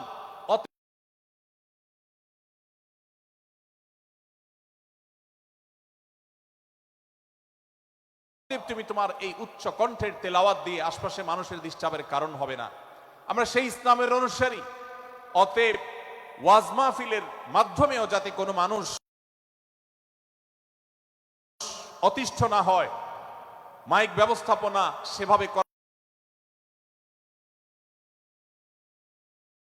করাটা মাহফিল কর্তৃপক্ষের যেমন কর্তব্য, ঠিক একইভাবে রাজনৈতিক সভা সমাবেশের নামে কিংবা বিয়ে বিনোদনের নামে যদি শব্দ সন্ত্রাস করা হয়, শব্দ দূষণ করা হয়, অতিরিক্ত শব্দ এর মাধ্যমে যদি মানুষকে অতিষ্ঠ করা হয়, তাহলে সেটি কখনো কোনো সভ্য সমাজের কাজ হতে পারে না। প্রিয় ভাইরা, এই জন্য আপনারা যারা তরুণ আছেন বয়সে, আপনাদেরকে আমি অনুরোধ করতে চাই, বিবাহ অনুষ্ঠানকে কেন্দ্র করে, আকিকাকে কেন্দ্র করে, নানা অনুষ্ঠানকে কেন্দ্র করে যে শব্দ সন্ত্রাস আমাদের দেশে হয়, এটি আমাদেরকে থামাতে হবে ইনশাআল্লাহ। আমরা যদি সবাই সজাগ হয়ে যাই, আমরা যদি সবাই সতর্ক হই, সচেতন হই, ইনশাআল্লাহ এই যে শব্দ দিয়ে মানুষকে কষ্ট দেওয়ার অপসংস্কৃতি, বিশেষ করে ভিনদেশি যে অপসংস্কৃতি আমদানি করা হয়েছে, এই অত্যাচার এদেশে থামাতে হবে ইনশাআল্লাহ। আল্লাহ আমাদের সবাইকে তৌফিক দান করুন। ভাইরা আমার, আমরা আমাদের আশেপাশে কোনো তরুণরা যদি এরকম শব্দ করে, গান বাজিয়ে অন্য মানুষকে অতিষ্ঠ করে। ঈদের সময় দেখা যায় বিশেষ করে সে সমস্ত যুবকদেরকে কাউন্সিলিং করতে হবে, তাদেরকে বোঝাতে হবে যে আল্লাহ আমাদের সবাইকে তৌফিক দান করুন। মাশাআল্লাহ, অনেকটা নীরব নিস্তব্ধ হয়েছে। আমি যে জায়গাটা ছিলাম আবার সেখানে ফিরে যাই। সূরা হুজরাতের দ্বিতীয় শিক্ষার কথা বলছিলাম ভাইরা, 6 থেকে 8 নম্বর আয়াতের মাহফিল থেকে আমরা নিয়ত করে যাব, এই মজলিসে বসে এই মুহূর্তে নিজে নিজে সংকল্প করব, আমার জীবনে সোশ্যাল মিডিয়া কিংবা ফেসবুকে, ইউটিউবে অথবা অফলাইনে আমার বাস্তব জীবনে আমি কখনো কোনো মানুষ সম্পর্কে যে কোনো তথ্য উপাত্ত পেয়ে ভুল কোনো ধারণা, মন্দ কোনো ধারণা করার প্রতি পোষণ করব না। কোনো তথ্য উপাত্ত যদি পাই, কোনো সংবাদ যদি পাই অনির্ভরযোগ্য সূত্রে, তাহলে সেক্ষেত্রে সেটা যাচাই বাছাই করা ছাড়া আমি সেটাকে বিশ্বাস করতে যাব না। এটাই হলো আমাদের ঈমানের দাবি। ভাইরা আমার, একজন ঈমানদার এতটা সরল হবে না যে যা শুনবে সে সেটাকে বিশ্বাস করে বসবে। একজন ঈমানদার এতটা বাস্তবতা থেকে দূরে থাকবে না যে তিনি তার পাওয়া কোনো সংবাদকে অনুসন্ধান করবে না। আল্লাহ তাআলা আমাদের সবাইকে সূরা হুজরাতের এই দ্বিতীয় শিক্ষাটাকে আমাদের জীবনে ভালো করে ধারণ করার তৌফিক দান করুন। আল্লাহ বলেছেন, ইয়া আইয়ুহাল্লাযীনা আমানু, হে ঈমানদারেরা, ইন জাআকুম ফাসিকুম বিনাবাইন ফাতাবায়ানু, তোমাদের কাছে কোনো ফাসিক, যার মধ্যে আল্লাহর ভয় নেই, এরকম কোন মানুষ যদি কোন সংবাদ উপস্থাপন করে, এমনকি গণমাধ্যমেও যদি কোনো সংবাদ প্রচারিত হয়, সংবাদদাতার মধ্যে যদি আল্লাহর ভয় না থাকে, সে যদি টাকার বিনিময়ে কারোর চরিত্র হনন করতে পারে, সে যদি অ্যাডভার্টাইজ পেয়ে কোনো কোম্পানির হয়ে দালালি করতে গিয়ে অন্য কারোর বিরুদ্ধে কোনো মিথ্যাচার করে, সে যদি বিদেশিদের এজেন্ডা বাস্তবায়ন করতে গিয়ে আলেম সমাজের চরিত্রকে কলঙ্কিত করে, কোনো ভালো মানুষকে দোষী হিসাবে সাব্যস্ত করে, তো আল্লাহ তাআলা আমাদেরকে সতর্ক করেছেন, ফাতাবায়ানু, সেই সংবাদ সত্য কিনা আমাদেরকে যাচাই করতে হবে। আন তুসিবু কওমান বিজাহালাহ ফাতুসবিহু আলা মা ফাআলতুম নাদিমিন। যদি আমরা যাচাই বাছাই না করে যা শুনি সেটাকে বিশ্বাস করতে থাকি, তাহলে আমরা এক সময় লজ্জিত হতে হবে, অনুতপ্ত হতে হবে আমাদের এই ভুল অবস্থানের কারণে। এজন্য ভাইরা, আজকের এই মাহফিল থেকে আমরা প্রতিশ্রুতি নিজের সঙ্গে নিজে দিয়ে যাব যে আমরা কখনো কোনো তথ্য উপাত্ত পেলে, কোনো সংবাদ পেলে, সেটাকে বিশেষ করে কারোর চরিত্র সম্পর্কিত যদি হয়, কারোর সম্পর্কে নেগেটিভ যদি হয়, তাহলে সেটাকে বিশ্বাস করবার আগে ভালো করে অনুসন্ধান করব। যতক্ষণ আমি নিশ্চিত না হব ততক্ষণ পর্যন্ত সেটার প্রচার করব না। আল্লাহ তাআলা আমাদের সবাইকে কোরআনের এই শিক্ষাটাও আমাদের জীবনে ধারণ করবার তৌফিক দান করুন। ভাইরা আমার, তৃতীয় যে শিক্ষা সূরা হুজরাতের, সেটি হলো আল্লাহ রাব্বুল আলামিন সূরা হুজরাতের 9 এবং 10 নম্বর আয়াতে ঈমানদারদের মধ্যে যদি কখনো মতভিন্নতা, মতপার্থক্য, যে এটা যদি মারামারিতে পরিণত হয়, ঈমানদারদের মধ্যে যদি কখনো দুই পক্ষ গন্ডগোল এবং ফাসাদের মধ্যে লিপ্ত হয়ে যাওয়ার মতো দৃশ্যের অবতারণা হয়, তাহলে আমরা যেন আমাদের মুসলমান ভাইদের ঘর পোড়ার মধ্যে আলু পোড়া দিতে না যাই। আমরা যেন আমাদের মুসলমান ভাইদের মধ্যকার বিভেদকে আরো বৃদ্ধি করতে সহায়তা না করি। আমরা যেন মীমাংসার পথ অবলম্বন করি। আমরা যেন তাদের মধ্যকার সম্পর্কের যে অবনতি হয়েছে সেটাকে দূর করবার চেষ্টা করি। আল্লাহ রাব্বুল আলামিন এই নির্দেশ দিতে গিয়ে বলেছেন, ওয়া ইন তাইফাতানি মিনাল মুমিনিনা ইকতাতালু, যদি ঈমানদারদের দুটি দল, দুটি গ্রুপ নিজেদের মধ্যে মারামারিতে লিপ্ত হয়ে যায়, ফাসলিহু বাইনাহুমা, তাহলে তোমরা সেই বিবাদমান দুটি দলকে মীমাংসা করবার চেষ্টা করবে। আজ আমাদের মধ্যে এরকম বহু বিষয়কে কেন্দ্র করে মুসলমানদের মধ্যে অনেক সময় মুখোমুখি অবস্থান আমরা দেখতে পাই, যা দুর্ভাগ্যজনক, যা হওয়ার কথা ছিল না। এমনকি জাগতিক বিষয়ে যেমন হয়, ধর্মের নামে, ইসলামের নামে আজ আমরা হাজার হাজার টুকরা হয়েছি। আজ গোটা বিশ্বে আমাদের মুসলমানদের যে অবস্থান দুর্বল হয়েছে, এর অন্যতম প্রধান কারণ হলো আমাদের অনৈক্য। আমরা যদি আজ আহলে কিবলা, আহলে সুন্নাহ ওয়াল জামাআতের অনুসারীরা নানান মত এবং পথের অনুসারী হওয়া সত্ত্বেও, নানান থট এবং পন্থার অনুসারী হওয়া সত্ত্বেও, আমরা যদি মৌলিক বিষয়গুলোর উপর সবাই ঐক্যবদ্ধ থাকতাম, আমরা যদি আল্লাহ তাআলার দেওয়া ইত্তিহাদ মাল ইখতিলাফ, বৈচিত্র্যময় ঐক্য, বিভিন্ন বিষয়ে মতভিন্ন থাকা সত্ত্বেও মৌলিক বিষয়ে ঐক্যমতে আমরা যদি থাকতে পারতাম, আমাদের মধ্যে যদি মুসলিম ভ্রাতৃত্ববোধ থাকতো, আমাদের মধ্যে যদি বলয় ভিত্তিক যে দেয়াল আর প্রাচীরগুলো আছে সেগুলো যদি না থাকতো, তাহলে আজ বাংলাদেশের বাস্তবতা হলো বাংলাদেশে আল্লাহর কোরআন, আল্লাহ রাসূল সাল্লাল্লাহু আলাইহি সাল্লামের হাদিসের আলোকে বাংলাদেশ আজ অটোমেটিক পরিচালিত হতো, ঠিক কিনা বলেন? আমরা যদি আজ ঐক্যবদ্ধ থাকতাম তাহলে এদেশের হাতে গোনা যাবে এরকম স্বল্প সংখ্যক নাস্তিকেরা, ইসলাম এবং মুসলমানদের শত্রুরা, তারা আমাদেরকে নিয়ে তারা আজ যে খেলা খেলছে, আমাদেরকে যে তারা শাসন করছে, আমাদেরকে যে তারা তাদের অধীনস্থ করে রাখছে, আমাদের উপরে যে আজ ভিনদেশি কালচার চাপিয়ে দিচ্ছে, আমাদের উপরে তারা যে আজ কর্তৃত্ব করছে, আমাদেরকে আজ টুকরা টুকরা করছে, এই দুঃসাহস তারা কোনোদিন দেখাতে পারতো না যদি আমরা ঐক্যবদ্ধ থাকতাম। ভাইরা আমার, এই জন্য আমরা সব বিষয়ে সবাই একমত হব না। আজকের এই মাহফিলে যত মানুষ এসেছেন সবাই সব বিষয়ে একমত নন। এমনকি আজকের এই মাহফিল কর্তৃপক্ষ যে আয়োজন করছেন 3 দিন ব্যাপী, এই মাহফিলে আপনারা দেখেছেন এখানে কওমি এবং আলিয়া উভয় জায়গা থেকে বক্তা নির্বাচন করা হয়েছে, অসাধারণ সমন্বয় করা হয়েছে। এটি একটি ঐক্যের বার্তা। আমরা আশা করব মাঠ পর্যায়ে আমরা যারা কাজ করব, আমরা প্রত্যেকে আমাদের অন্য মতের, ভিন্ন মতের যে সমস্ত মুসলমান ভাইরা আছেন, তার সাথে আপনার কোনো থটগত মত পার্থক্য থাকতে পারে, চিন্তাগত কোনো ভিন্ন মত থাকতে পারে, কিন্তু দিন শেষে তিনি আপনার মুসলমান ভাই। তার আল্লাহ আর আপনার আল্লাহ এক, তার রাসূল এবং আপনার রাসূল এক, তার কেবলা এবং আপনার কেবলা এক, তার কোরআন আর আপনার কোরআন এক, তার নামাজ আর আপনার নামাজ এক, তার রোজা আর আপনার রোজা এক, তার যাকাত এবং আপনার যাকাত এক, তার সাথে আপনার মোটা এবং মৌলিক বিষয়ে কোনো মত পার্থক্য নাই। অতএব ছোটখাটো বিষয়কে কেন্দ্র করে আপনি যদি তাকে আপনার প্রতিপক্ষ মনে করেন, আপনি যদি তাকে আপনার শত্রু মনে করেন, এটা হবে আপনার ইসলামের জন্য, আপনার জন্য, এদেশের মুসলমানদের জন্য সবচেয়ে বড় ভুল। ভাইরা আমার, হারদুই হযরত আশরাফ আলী থানভী রহমতুল্লাহ আলাইহির সর্বশেষ খলিফা আবরাল হক সাহেব রহমতুল্লাহ আলাইহি বলতেন, दीन के हर काम करने वालों को रफीक समझो, फरीक ना समझो। যারাই আল্লাহর দ্বীনকে বুলন্দ করবার জন্য, যারাই আল্লাহর দ্বীনকে সেবা দেওয়ার জন্য, খেদমত করার জন্য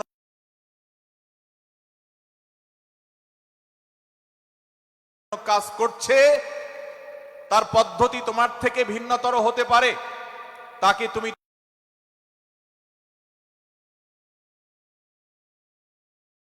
তোমার বন্ধু মনে করো, সহযাত্রী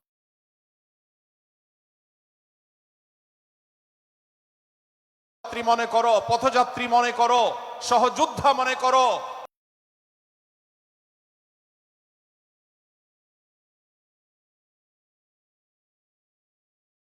তোমার প্রতিপক্ষ মনে করবে না। প্রিয় ভাইরা আমার, আজ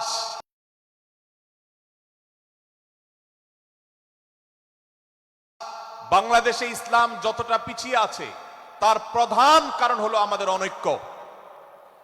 আজ আমরা যদি আমাদের মধ্যকার যে সমস্ত দেয়াল এবং প্রাচীরগুলো, অদৃশ্য প্রাচীরগুলো উঠে আছে, যেগুলো আমাদের মুসলিম ভ্রাতৃত্বকে ভেঙে খান খান করে দিয়েছে, টুকরো টুকরো করে দিয়েছে, যদি আজ আমরা সে সমস্ত অদৃশ্য প্রাচীরগুলো দূরে সরাতে পারতাম, আমার ভিন্ন মতের ভাইকে যদি আমার ভাই মনে করতে পারতাম, তার যদি আমি কল্যাণকামী হতে পারতাম, আল্লাহর কোরআনের ঘোষণা অনুযায়ী এই মুসলমানদের ঐক্যবদ্ধ শক্তিকে দমাবার শক্তি পৃথিবীর কারোর নাই, কারোর নাই, কারোর নাই।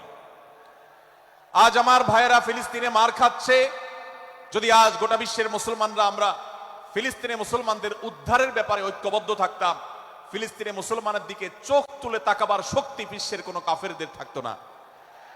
আজ যদি আমরা আমাদের মুসলমান নির্যাতিত ভাইদের ব্যাপারে সারা বিশ্বের মুসলমানরা ঐক্যবদ্ধ অবস্থান গ্রহণ করতে পারতাম, মুসলমানের দিকে চোখ তুলে তাকাবার শক্তি বিশ্বের কোনো কারোর থাকতো না।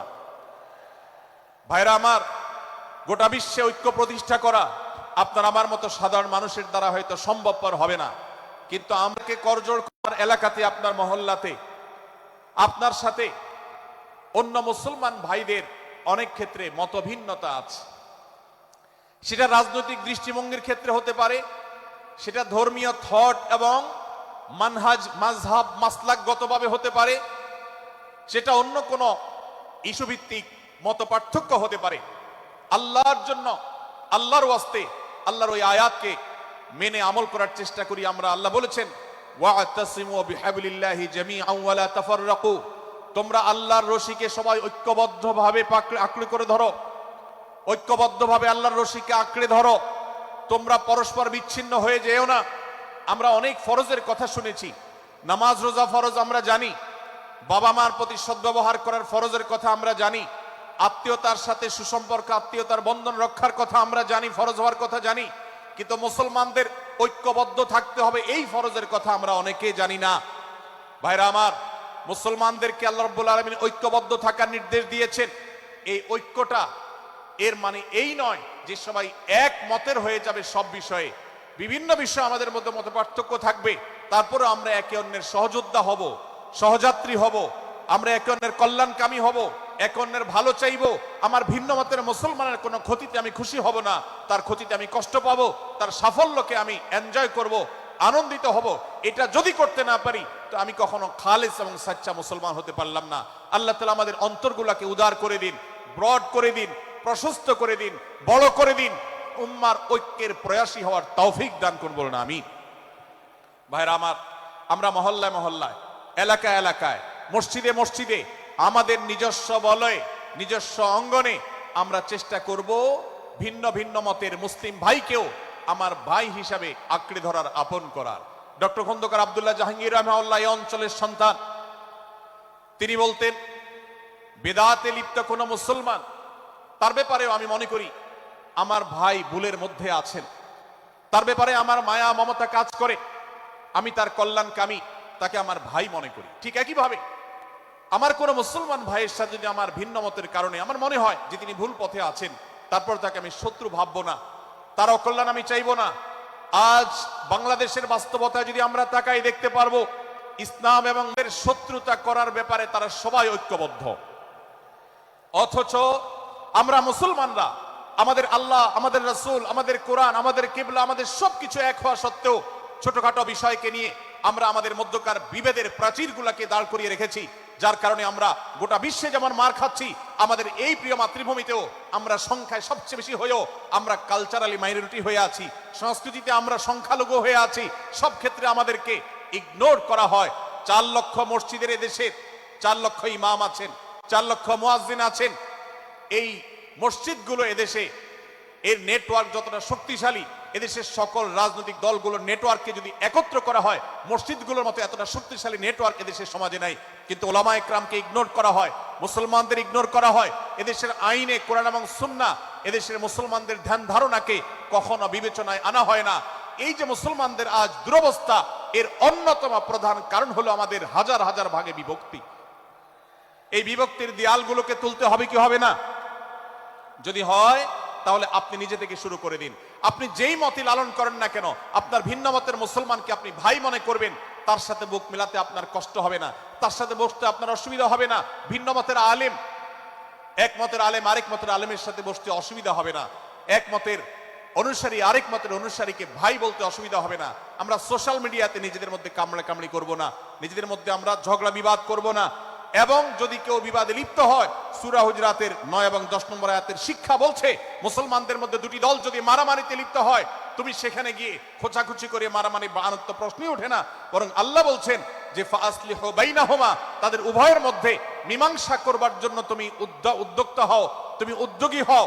ভাইরা আমার, আমরা অনেকেই হয়তো জেনে থাকবো মিথ্যা এটা আল্লাহর জমিনের সবচেয়ে বড় জঘন্য অপরাধগুলোর মধ্যে থেকে একটি। একজন মুসলমান কোন অবস্থাতে মিথ্যা বলতে পারে না, কিন্তু কোন মুসলমান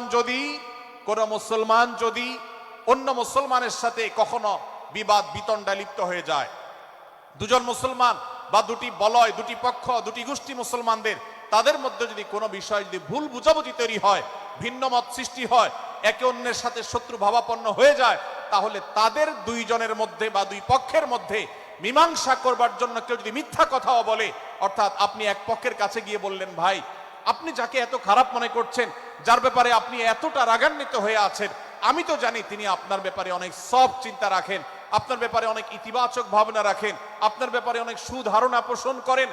আপনি যদি একজন মুসলমানের কাছে গিয়ে, এক পক্ষের কাছে গিয়ে যদি এই কথাটা বলেন, বাস্তবে তিনি যদি এটা নাও বলেন, তারপরেও আপনি যদি এই মিথ্যা কথা বলেন, এই মিথ্যা এটা শুধু জায়েজ নয়, বরং এই মিথ্যাটা এর মাধ্যমে আপনি যে তাদের পরস্পরের সম্পর্ককে ভালো করার চেষ্টা করেছেন, এর মাধ্যমে আপনি আল্লাহর কাছে নেকি এবং সওয়াব পাবেন ইনশাআল্লাহ। ভাইরা আমার, তাহলে দুজন মুসলমান, দুটি পক্ষ, দুটি দল, দুটি বলয়, দুটি গোষ্ঠী যদি কখনো ভিন্ন মত তাদের মধ্যে তৈরি হয়, সেটা যদি মারামারিতে গিয়ে পৌঁছায়, সেটা যদি বিবাদ বিতণ্ডা পর্যন্ত গিয়ে পৌঁছায়, আমাদের কাজ হবে মধ্যে থেকে সেটাকে মীমাংসার মাধ্যমে দূরত্বকে কমানো। আমরা কখনো দূরত্ব বাড়াবো না, পারলে দূরত্ব কমাবো।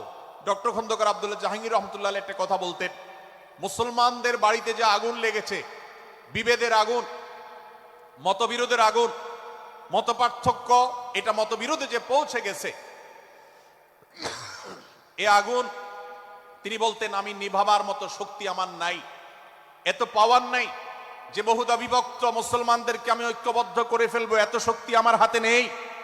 কিন্তু একটা শক্তি আমার কাছে আছে ভাই, সেটা হলো যে বিবাদমান মুসলমানদের মধ্যে বিবাদ যেন আর না বাড়ে, বিবাদের যে আগুন লেগেছে সে আগুনে যেন আর ঘি ঢালা না হয়, কেরোসিন ঢালা না হয়, সেজন্য আমি ভূমিকা রাখতে পারি। আমি আপনাদেরকে বিনয়ের সাথে অনুরোধ করতে চাই, যত বিষয় নিয়ে আমাদের মুসলমানদের পরস্পরের মত পার্থক্য আছে, হতে পারে সেটা মাসআলা নিয়ে, হতে পারে সেটা রাজনৈতিক অবস্থানকে কেন্দ্র করে, হতে পারে অন্য কোনো বিষয়কে কেন্দ্র করে, আল্লাহর ওয়াস্তে আপনি বিভেদ মিটাতে পারেন আর না পারেন, বিভেদ যেন না বাড়ে সেজন্য আপনি অবস্থান গ্রহণ করবেন, বিভেদ বাড়ার ক্ষেত্রে কোনো ভূমিকা পালন করবেন না, এবং সব সময় উম্মার ঐক্য প্রয়াস চাইবেন, প্রয়াস চালাবেন, উম্মার ঐক্য চেষ্টা করবেন। আল্লাহর কাছে আপনি যে দোয়াগুলো করেন, এর মধ্যে একটা দোয়া যেন এটাও থাকে, হে আল্লাহ, আমরা বহুদা বিভক্ত হয়ে গেছি, আমরা টুকরা টুকরা হয়ে গেছি, যার কারণে তোমার ভাষ্য অনুযায়ী ফাতাফশালু ওয়া তাযহাবা রিহুকুম, আজ আমাদের শক্তি শেষ হয়ে গেছে, আমরা দুর্বল হয়ে গেছি। আজ বাংলাদেশের বাস্তবতা যদি আমরা বলি, যে দেশের 90-95 ভাগ মানুষ মুসলমান, সে দেশে আজ হাতে গোনা কিছু নাস্তিক, কিছু ইসলাম বিদ্বেষী, মুসলমান বিদ্বেষীরা, তারা আমাদেরকে আজ উঠা বসা করায়, তারা আমাদের আইন নির্ধারণ করে, তারা আমাদের শাসক নির্ধারণ করে, তারা আমাদের সব বিষয়গুলোকে নির্ধারণ করে দেয়। আমাদের সন্তানরা পাঠ্যপুস্তকে কি পড়বে সেটাও ইসলাম বিদ্বেষীরাই ঠিক করে দেয়। ভাইরা আমার, এই অবস্থার যদি পরিবর্তন চাই, তাহলে আমাদের মধ্যকার দূরত্বগুলো কমাতে হবে। এজন্য আপনার দোয়ার মধ্যে আল্লাহর কাছে নিবেদন করুন, আল্লাহ আপনি আমাদের মধ্যকার বিভেদগুলো কমিয়ে দিন, আল্লাহ আমাদের ওলামাদেরকে ঐক্যবদ্ধ করে দিন, আল্লাহ আমাদেরকে ইত্তেহাদ মাল ইখতিলাফ, বৈচিত্র্যময় ঐক্য, মতভিন্ন থাকা সত্ত্বেও মৌলিক বিষয় ঐক্যবদ্ধ হওয়ার তৌফিক দান করুন। সীসাঢালা প্রাচীরের মতো আমাদেরকে কাঁধে কাঁধ মিলিয়ে আল্লাহ এবং তার রাসূল সাল্লাল্লাহু আলাইহি সাল্লামের আদেশ নিষেধকে ব্যক্তি, সমাজ, পরিবার, রাষ্ট্রে সর্বত্র বাস্তবায়নের জন্য কাজ করার তৌফিক দান করুন। আমরা আমাদের দোয়ার মধ্যে মুসলমানদের ঐক্যের জন্য দোয়া করব তো ইনশাআল্লাহ। আল্লাহ তাআলা আমাদেরকে সেই তৌফিক দান করুন। ভাইরা আমার, তাহলে সূরা হুজুরাতের 3য় শিক্ষা বলছিলাম, 9 থেকে 10 নম্বর আয়াতে আল্লাহ রাব্বুল আলামিন মুসলমানদের মধ্যে যদি কখনো বিবাদ, বিতণ্ডা, মারামারি, হানাহানি সৃষ্টি হয়, তাহলে সেটিকে মীমাংসা করবার কথা বলেছেন। অতএব যদি কোনো স্বামী স্ত্রীর মধ্যেও কখনো মনোমালিন্য তৈরি হয়, আপনার যদি সেখানে ভূমিকা রাখবার সুযোগ থাকে, আপনি চেষ্টা করবেন উভয়ের মধ্যে দূরত্বটা কমাবার জন্য। আমরা অনেকে আজকাল নামাজ কালাম পড়ি, রোজা রাখি, দাড়ি রাখি, অনেক ভালো ভালো কথা বলি, অথচ দুজনের মধ্যে গন্ডগোল লাগলে আমরা সেখানে এক পক্ষ হয়ে আরেক পক্ষকে আমরা খেপিয়ে তুলি। পারলে অনেকে চগলখড়ি করেন, প্রত্যেক পক্ষের কাছে গিয়ে অপর পক্ষের ব্যাপারে মিথ্যা কথা বলে তাদের মধ্যে ভেজালকে আরো বাড়িয়ে দেন। এই জন্য নবী সাল্লাল্লাহু আলাইহি সাল্লামের ঐতিহাসিক হাদিস রয়েছে, লা ইয়াদখুলুল জান্নাতা নাম্মাম, যে ব্যক্তি চগলখড়ি করে, দুজনের মধ্যকার গন্ডগোল ফাসাদ বৃদ্ধিতে যে ব্যক্তি ভূমিকা রাখে, ভেজাল লাগায়, এই চগলখোর কখনো জান্নাতে যাবে না। আমাদের অনেকেরই এই দুঃস্বভাব আছে, এই খারাপ চরিত্র আছে। সূরা হুজুরাত, এই জন্য আমাদের আজকের যে সমাজ বাস্তবতা আছে, আমাদের যে ব্যাধি আছে, ব্যক্তিগত পর্যায়ে আমাদের পরিবারের, সমাজের সর্বত্র যে ব্যাধিগুলো ছেয়ে গেছে, সূরা হুজুরাতের প্রতিটি আয়াত যেন সেই ব্যাধির সবচেয়ে বড় মহৌষধ, সেটার জন্য সবচেয়ে বড় প্রতিষেধক, সেটার জন্য সবচেয়ে বড় সমাধান। এই জন্য আমি বলেছি শুরুতে, আমার যদি আল্লাহ শক্তি সামর্থ্য দিতে, প্রত্যেক মুসলমানের হাতে পায়ে ধরে সূরা হুজরাতের 18টি আয়াত, প্রত্যেকটি আয়াত আমি আমার মুসলমান ভাইদেরকে বলতাম বারবার পড়ুন, বারবার পাঠ করুন, বোঝার চেষ্টা করুন।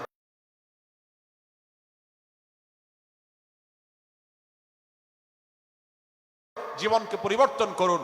এদেশে নামাজি মুসলমান আপনি কম বেশি পাবেন,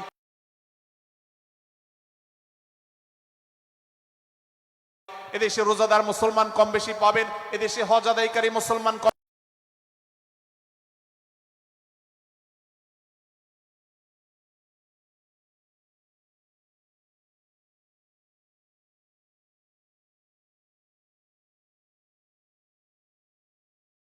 বেশি পাবেন, এদেশে তাসবিরত মুসলমান কম বেশি পাবেন, কিন্তু এদেশে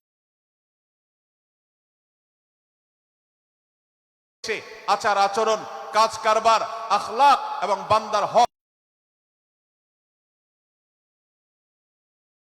এবং অধিকার, অন্যের অধিকার সংশ্লিষ্ট বিষয়ে সচেতন মুসলমান আপনি খুব বেশি পাবেন না। আর এই জন্যই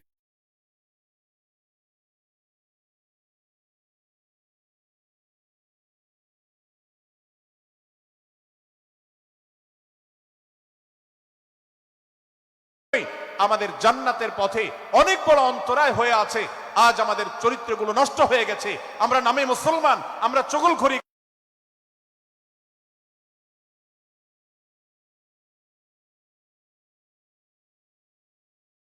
করি, আমরা নামে মুসলমান, দুজনের মধ্যে গন্ডগোল সৃষ্টি করে দেই।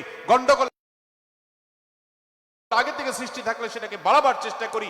আমরা নামে মুসলমান, আমাদের শিষ্টাচার নাই, আদব নাই, লেহাজ নাই। এই জন্য সূরা হুজরাতের প্রতিটি আয়াত আমাদেরকে শিক্ষা দেয়। আল্লাহ তাআলা আমাদের সকলকে এই শিক্ষাগুলো আজকের এই মাহফিল থেকে আমাদের বুকের ভেতরে পরম যত্ন সহকারে নিয়ে যাওয়ার এবং আমাদের জীবনকে পরিবর্তন করার তৌফিক দান করুন। ভাইরা আমার, তৃতীয় এই শিক্ষাটি শেষ করে আমি বলতে চাচ্ছি, চতুর্থ আয়াতে আল্লাহ রাব্বুল আলামিন আমাদেরকে বলেছেন আমরা যেন কেউ কাউকে নিয়ে বিদ্রূপ না করি, ব্যঙ্গ না করি, কেউ কাউকে যেন বাজে নামে না ডাকি, কেউ যেন কাউকে খোঁচাখুচি না করি, কেউ যেন কারোর নাম বিকৃত করে তাকে না ডাকি। ভাইরা আমার, এই আয়াতটি আমি শুরুতে তেলাওয়াত করেছি। আল্লাহ বলেছেন ইয়া আইয়ুহাল্লাযীনা আমানু লা ইয়াসখার কওমুম মিন কওমিন আসা আন ইয়াকুনু খায়রাম মিনহুম। হে ঈমানদারেরা, হে মুসলমানেরা, তোমাদের কেউ যেন অন্য কারোর নাম ধরে অন্য কাউকে ব্যঙ্গ বিদ্রূপ ঠাট্টা না করে। আমরা একে অন্যকে নিয়ে ঠাট্টা করি কি করি না? বিদ্রূপ করার রোগ আমাদের মধ্যে আছে না নাই? ভাইরা আমার, জাগতিক বিষয় তো আছেই, এমন কি দুর্ভাগ্যজনক বাস্তবতা হলো ধর্মের নামে, ইসলামের নামে এই কাজগুলো আমাদের মধ্যে আছে না নাই? আমরা যারা ইসলামের খেদমত মনে করে আমার ভিন্ন মতের ভিন্ন দলের মুসলমানকে খোঁচাখুচি করি, আমরা যারা আল্লাহর খেদমত মনে করে, ইসলামের সেবা মনে করে, দাওয়াতের কাজ মনে করে, ইসলাম প্রচার মনে করে ভিন্ন মতের অন্য দলের মুসলমানকে নিয়ে ব্যঙ্গ বিদ্রূপ আর হাসাহাসি করি, তাদেরকে সোশ্যাল মিডিয়াতে, অনলাইনে, অফলাইনে তুচ্ছতাচ্ছিল্য করি, আল্লাহর শপথ করে বলছি এটা ইসলামের সেবা নয়, এটা হলো প্রবৃত্তির পূজা, এটা হলো আপনার নফসের পূজা, এটা হলো আপনার প্রবৃত্তির গোলামি করা, এটা আল্লাহর গোলামি নয়, এটা ইসলামের খেদমত নয়, এটা ইসলামের 12টা বাজানো।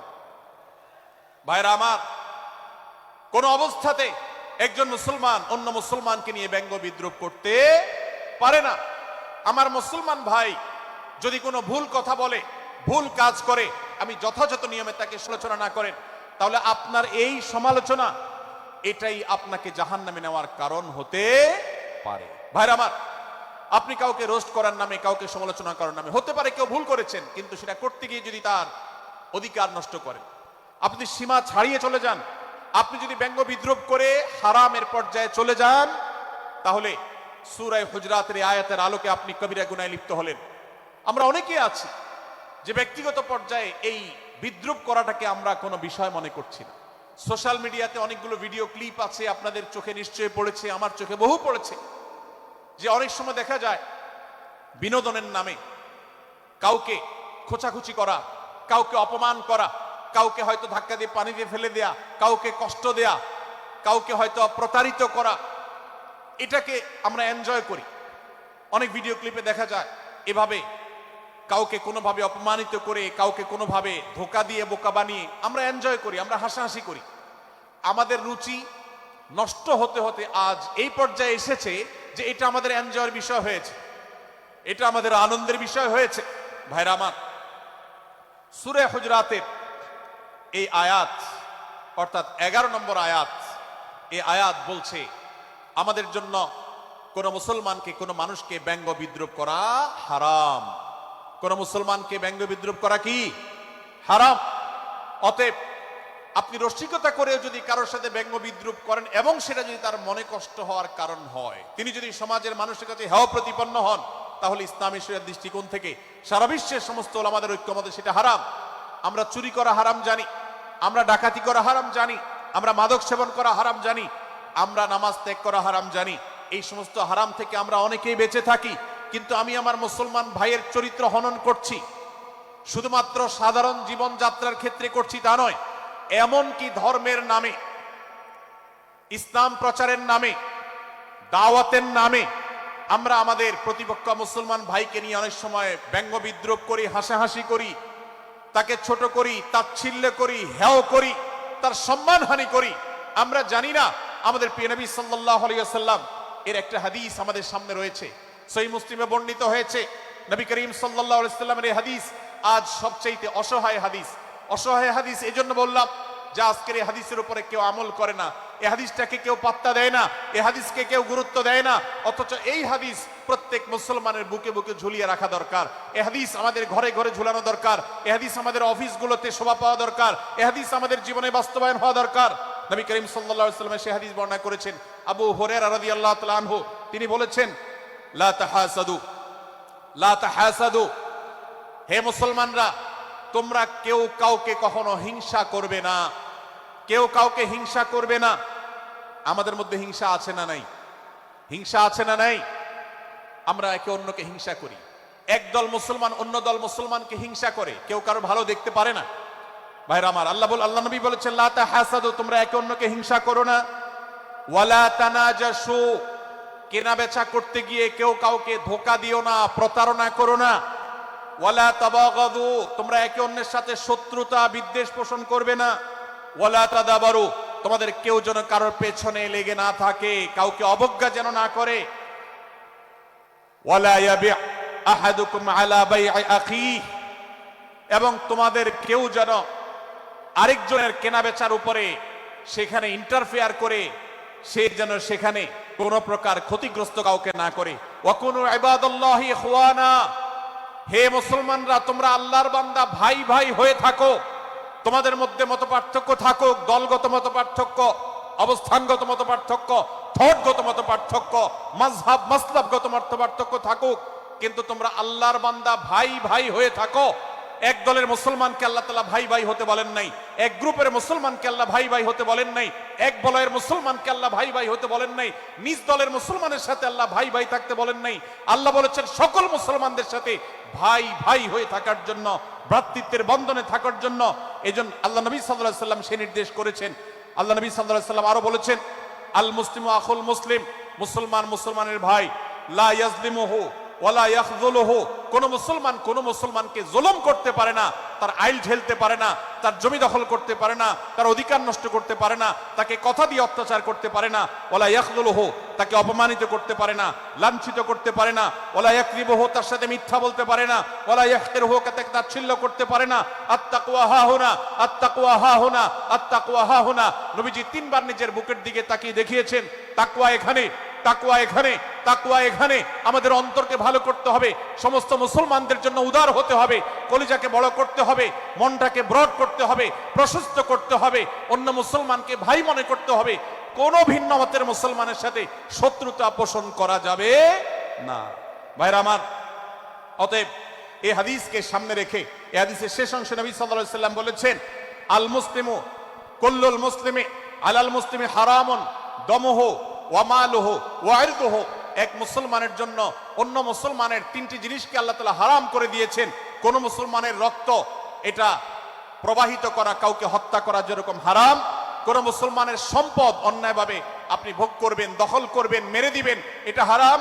ঠিক একইভাবে কোন মুসলমানের সম্মান নষ্ট করবেন, ইজ্জত নষ্ট করবেন, সম্ভ্রম নষ্ট করবেন, অপমান করবেন, এটাকে আল্লাহ তাআলা হারাম করেছেন। আল্লাহ তাআলা আমাদের সবাইকে অন্য মুসলমানদের ব্যাপারে এরকম দায়িত্বশীল ভূমিকা রাখার তৌফিক দান করুন, বলুন আমিন। ভাইরা আমার, সূরা হুজুরাতের 4 নম্বর আয়াতের এই শিক্ষাকে ধারণ করে আমরা কারোর প্রতি বিজ্ঞ ব্যঙ্গাত্মক আচরণ করব না। অনেক মুসলমান আছেন অন্য মুসলমানদের নাম ধরে ধরে বিদ্রুপ ব্যঙ্গ করেন, নাম বিকৃত করেন। অনেক সময় আমরা রসিকতা করেও আমাদের অনেকের নাম বিকৃত করি। আল্লাহ সুবহানাহু ওয়া তাআলা এটাকে হারাম করেছেন।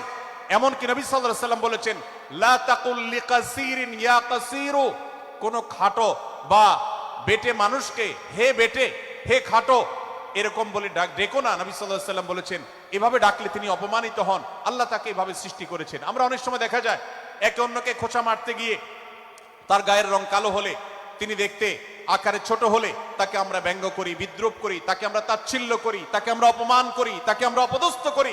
ভাইরা আমার, এটা আমাদের জন্য হারাম। আমি আবারও বলছি, চুরি হারাম আমরা জানি, ডাকাতি হারাম আমরা জানি, আমরা অন্যান্য হারামের কথা জানি, কিন্তু এই যে এক মুসলমান অন্য মুসলমানের অধিকার নষ্ট করা হারাম, এটা আমরা জানি না। এক মুসলমান অন্য মুসলমানের নাম বিকৃত করা হারাম, এটা আমরা জানি না। এই ব্যাপারেও আমরা দেখেছি যে আমরা যারা ইসলামের দাওয়াতের কথা বলি, কোরআন হাদিসের কথা বলি, তারাও দেখা যায় সোশ্যাল মিডিয়াতে, ফেসবুকে একদল মুসলমান অন্য দলে মুসলমানদেরকে নানা বাজে উক্তি দিয়ে ডাকাডাকি করে, বিকৃত নামে ডাকে, বিকৃত উপাধি দেয়, খারাপ কথা বলে,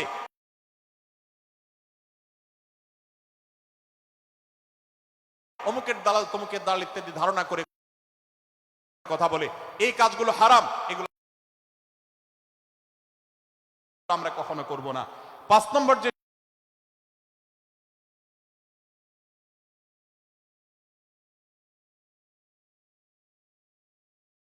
শিক্ষা আছে সূরা হুজুরাতে, সেটা হলো 12 নম্বর আয়াতে আল্লাহ রাব্বুল আলামিন এখানে কুধারণা করাকে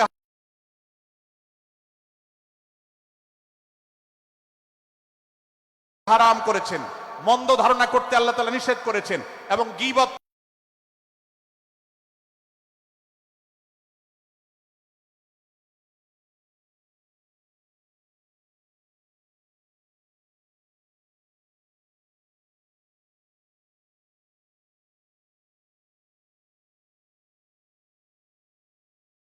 করতে পেছনে লাগতে নিষেধ করেছেন। ভাইরা আমার, এই একটি আয়াত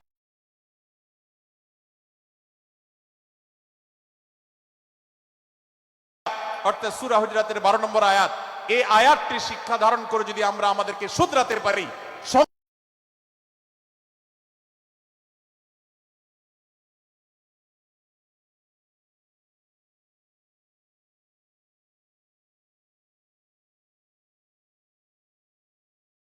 সংশোধন করতে পারি, তাহলে ইসলামের মেইন যে কাজগুলো আছে, ঈমানকে বিশুদ্ধ করা এবং শিরক মুক্ত ঈমান আনা, 5 ওয়াক্ত নামাজ পড়ার পর, বান্দার হক আদায়ের পর, এই আয়াতটির পর আমল করলে আপনার জান্নাতে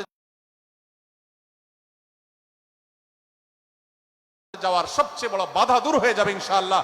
ভাইরা আমার, যে আয়াতে আল্লাহ তাআলা আমাদেরকে কারো প্রতি মন্দ ধারণা করতে নিষেধ করেছেন, গীবত করতে নিষেধ করেছেন, কারো পেছনে লাগালাই করতে নিষেধ করেছেন, সেই আয়াতে আল্লাহ রাব্বুল আলামিন বলেছেন, ইয়া আইয়ুহাল্লাযীনা আমানু ইজতানিবু কাসীরাম মিনায-যন্ন, হে ঈমানদারেরা, হে মুসলমানরা, তোমরা কারোর প্রতি ধারণা, মন্দ ধারণা তোমরা করো না, এটা থেকে বিরত থাকো। অনেক ধারণা অর্থাৎ মন্দ ধারণা, এটা গুনাহ, এটা থেকে বিরত থাকো।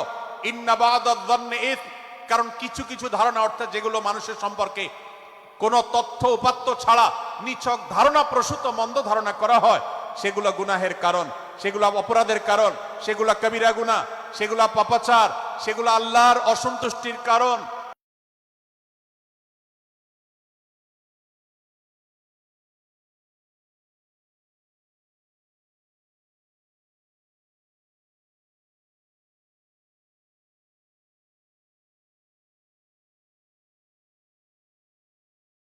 আছেন সবাই বসে যান, সবাই বসে যান, সবাই বসে যান। যশোরের মানুষের দুর্নাম হোক, আপনারা কি চান? আপনারা কি চান যশোরের মানুষের দুর্নাম হোক? তাহলে আশপাশে ভাইরা ওনাদেরকে সবাইকে বসায় দেন, বসায় দেন, কাউকে দাঁড়ায় থাকতে দিবেন না। ভাই সবাই বসেন, সবাই বসে যান, এখানে যারা দাঁড়িয়ে আছেন সবাই বসেন, অনুগ্রহ করে সবাই ধৈর্য ধারণ করেন এবং বসেন। আজকের এই মাহফিল সুন্দরভাবে শেষ হোক। আপনারা কি চান কি চান না? ভাই আপনারা কি চান কি চান না? যদি আপনারা চান অনুগ্রহ করে আমার ডান পাশে যারা বিশৃঙ্খলা করছেন তারা বসে যান। আপনাদেরকে আমরা অনুরোধ করছি এখান থেকে বসে যান। আপনারা কি ডক্টর মিজানুর রহমান আজহারী সাহেবের আলোচনা শুনতে চান কি চান না? যদি চান তাহলে মেহেরবানি করে আওয়াজ বন্ধ করে পরিবেশ শান্ত করে, এখানে অল্প কিছু মানুষের মধ্যে বিশৃঙ্খলা দেখা যাচ্ছে। কোনো কারণে এত বড় মাহফিল, এত মানুষের লাখো লাখো মানুষের সমাগম, এখানে কোনো কারণে ঝামেলা হতেই পারে, কিন্তু আমরা অনুগ্রহ করে ধৈর্য ধারণ করি। ধৈর্য কোথায়? সবাই বসে যায়, সবাই বসে যান, আওয়াজ বন্ধ করে। ভলান্টিয়ার ভাইয়েরা এদিকে বিনয়ের সাথে মানুষদেরকে বসানোর জন্য চেষ্টা করেন। আশেপাশের যারা আছেন বসে, তারা দাঁড়ানো ভাইদেরকে হাতে পায়ে ধরে বসান, সবাই সবাইকে টান দিয়ে বসান। ভাই এ পাশে যারা বিশৃঙ্খলা আচরণ করছেন তারা আপনারা একটু বসেন। আপনারা যদি বিশৃঙ্খলা আচরণ না থামান তাহলে সেক্ষেত্রে মাহফিল সুন্দরভাবে শেষ করা যাবে না। আমার আলোচনার শেষের দিকে আমরা আলোচনা শেষ করে এশার নামাজ পড়বো, তারপরে আমাদের শেষ অধিবেশন হবে ইনশাআল্লাহ। তারপরে এশার ওকে।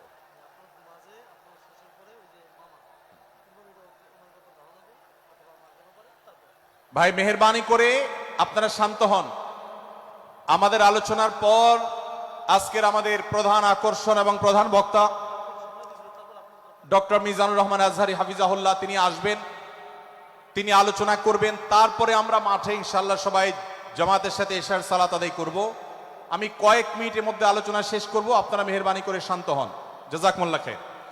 ভাইরা আমার, আমি যে জায়গাটা ছিলাম, সূরা হুজরাতের 12 নম্বর আয়াতে আল্লাহ রাব্বুল আলামিন আমাদেরকে সূরা হুজরাতের 5ম শিক্ষা দিয়েছেন। মুসলমানদের জন্য যা গুরুত্বপূর্ণ তা হলো আমরা কারোর প্রতি মন্দ ধারণা করব না।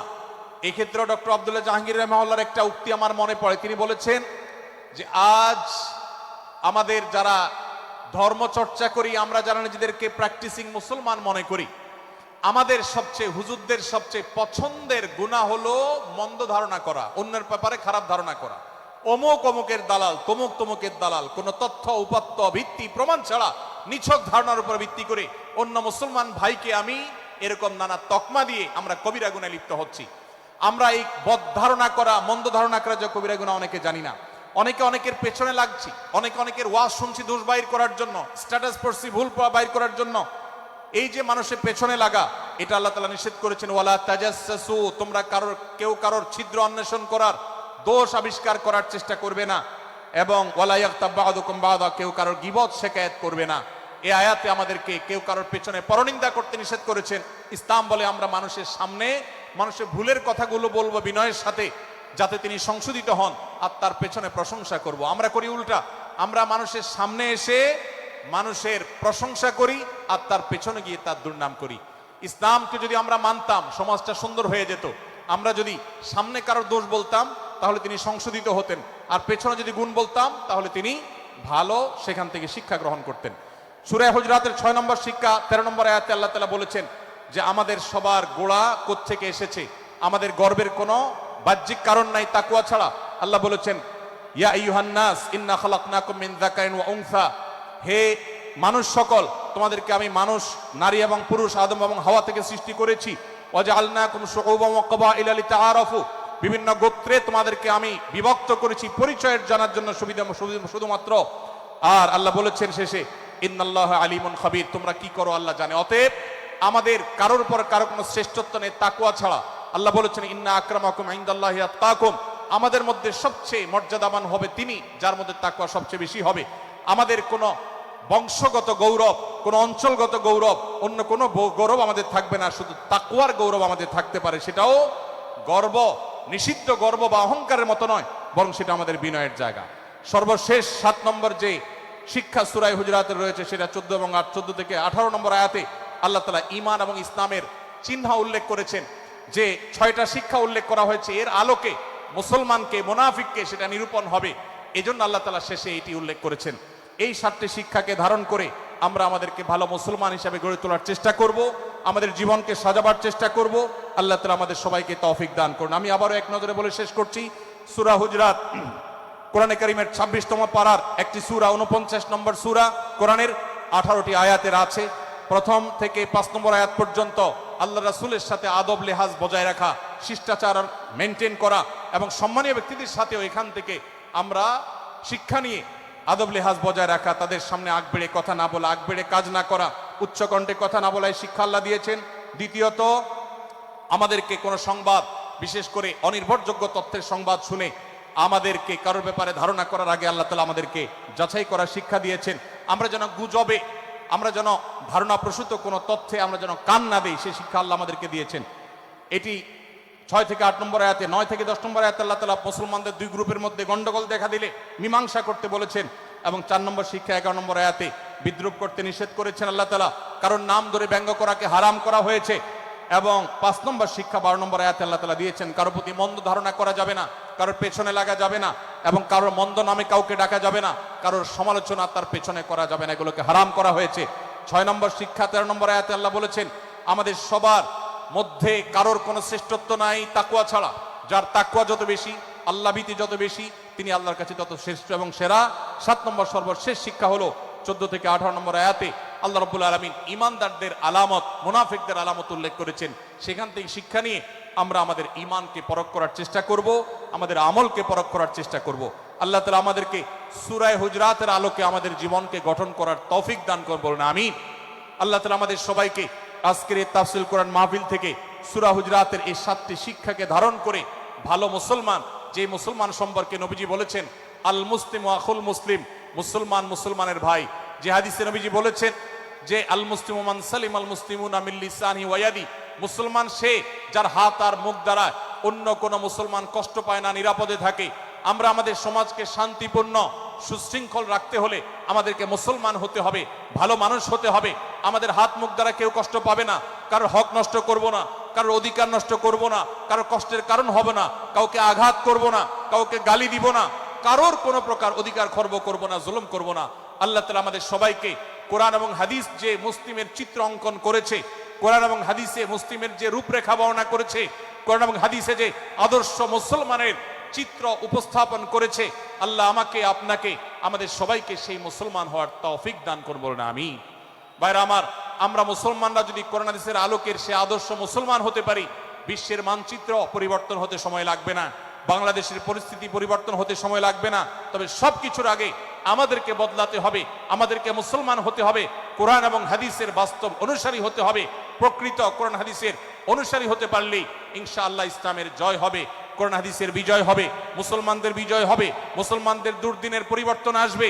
আমরা বিশ্ববাসীকে দেখাতে পারবো আমরা সবচেয়ে আদর্শবাদী, আমরা বিশ্বের মানবতার সবচেয়ে বড় আমরা অনুসারী এবং মানবতাকে সবচেয়ে বেশি প্রতিষ্ঠাকারী।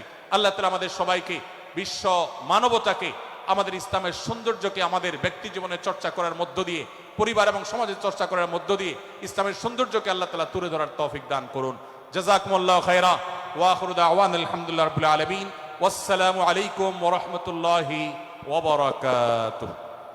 নারায়ে তাকবীর, লিল্লাহি তাকবীর। আল কোরআনের আলোক, সংসদে জালো, বুকের মধ্যে জালো, সংগ্রামী তাওহীদি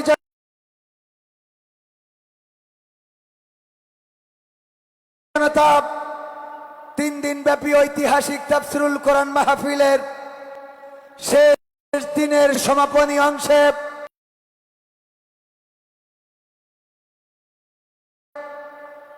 এই মুহূর্তে আমাদের মাঝে উপস্থিত হবেন বাংলাদেশের আলোচিত আলেমে দ্বীন, আন্তর্জাতিক খ্যাতি সম্পন্ন মুফাসসিরে কোরআন ডক্টর মিজানুর রহমান আজহারী সাহেব। আলোচনা পেশ করলেন মুহতারাম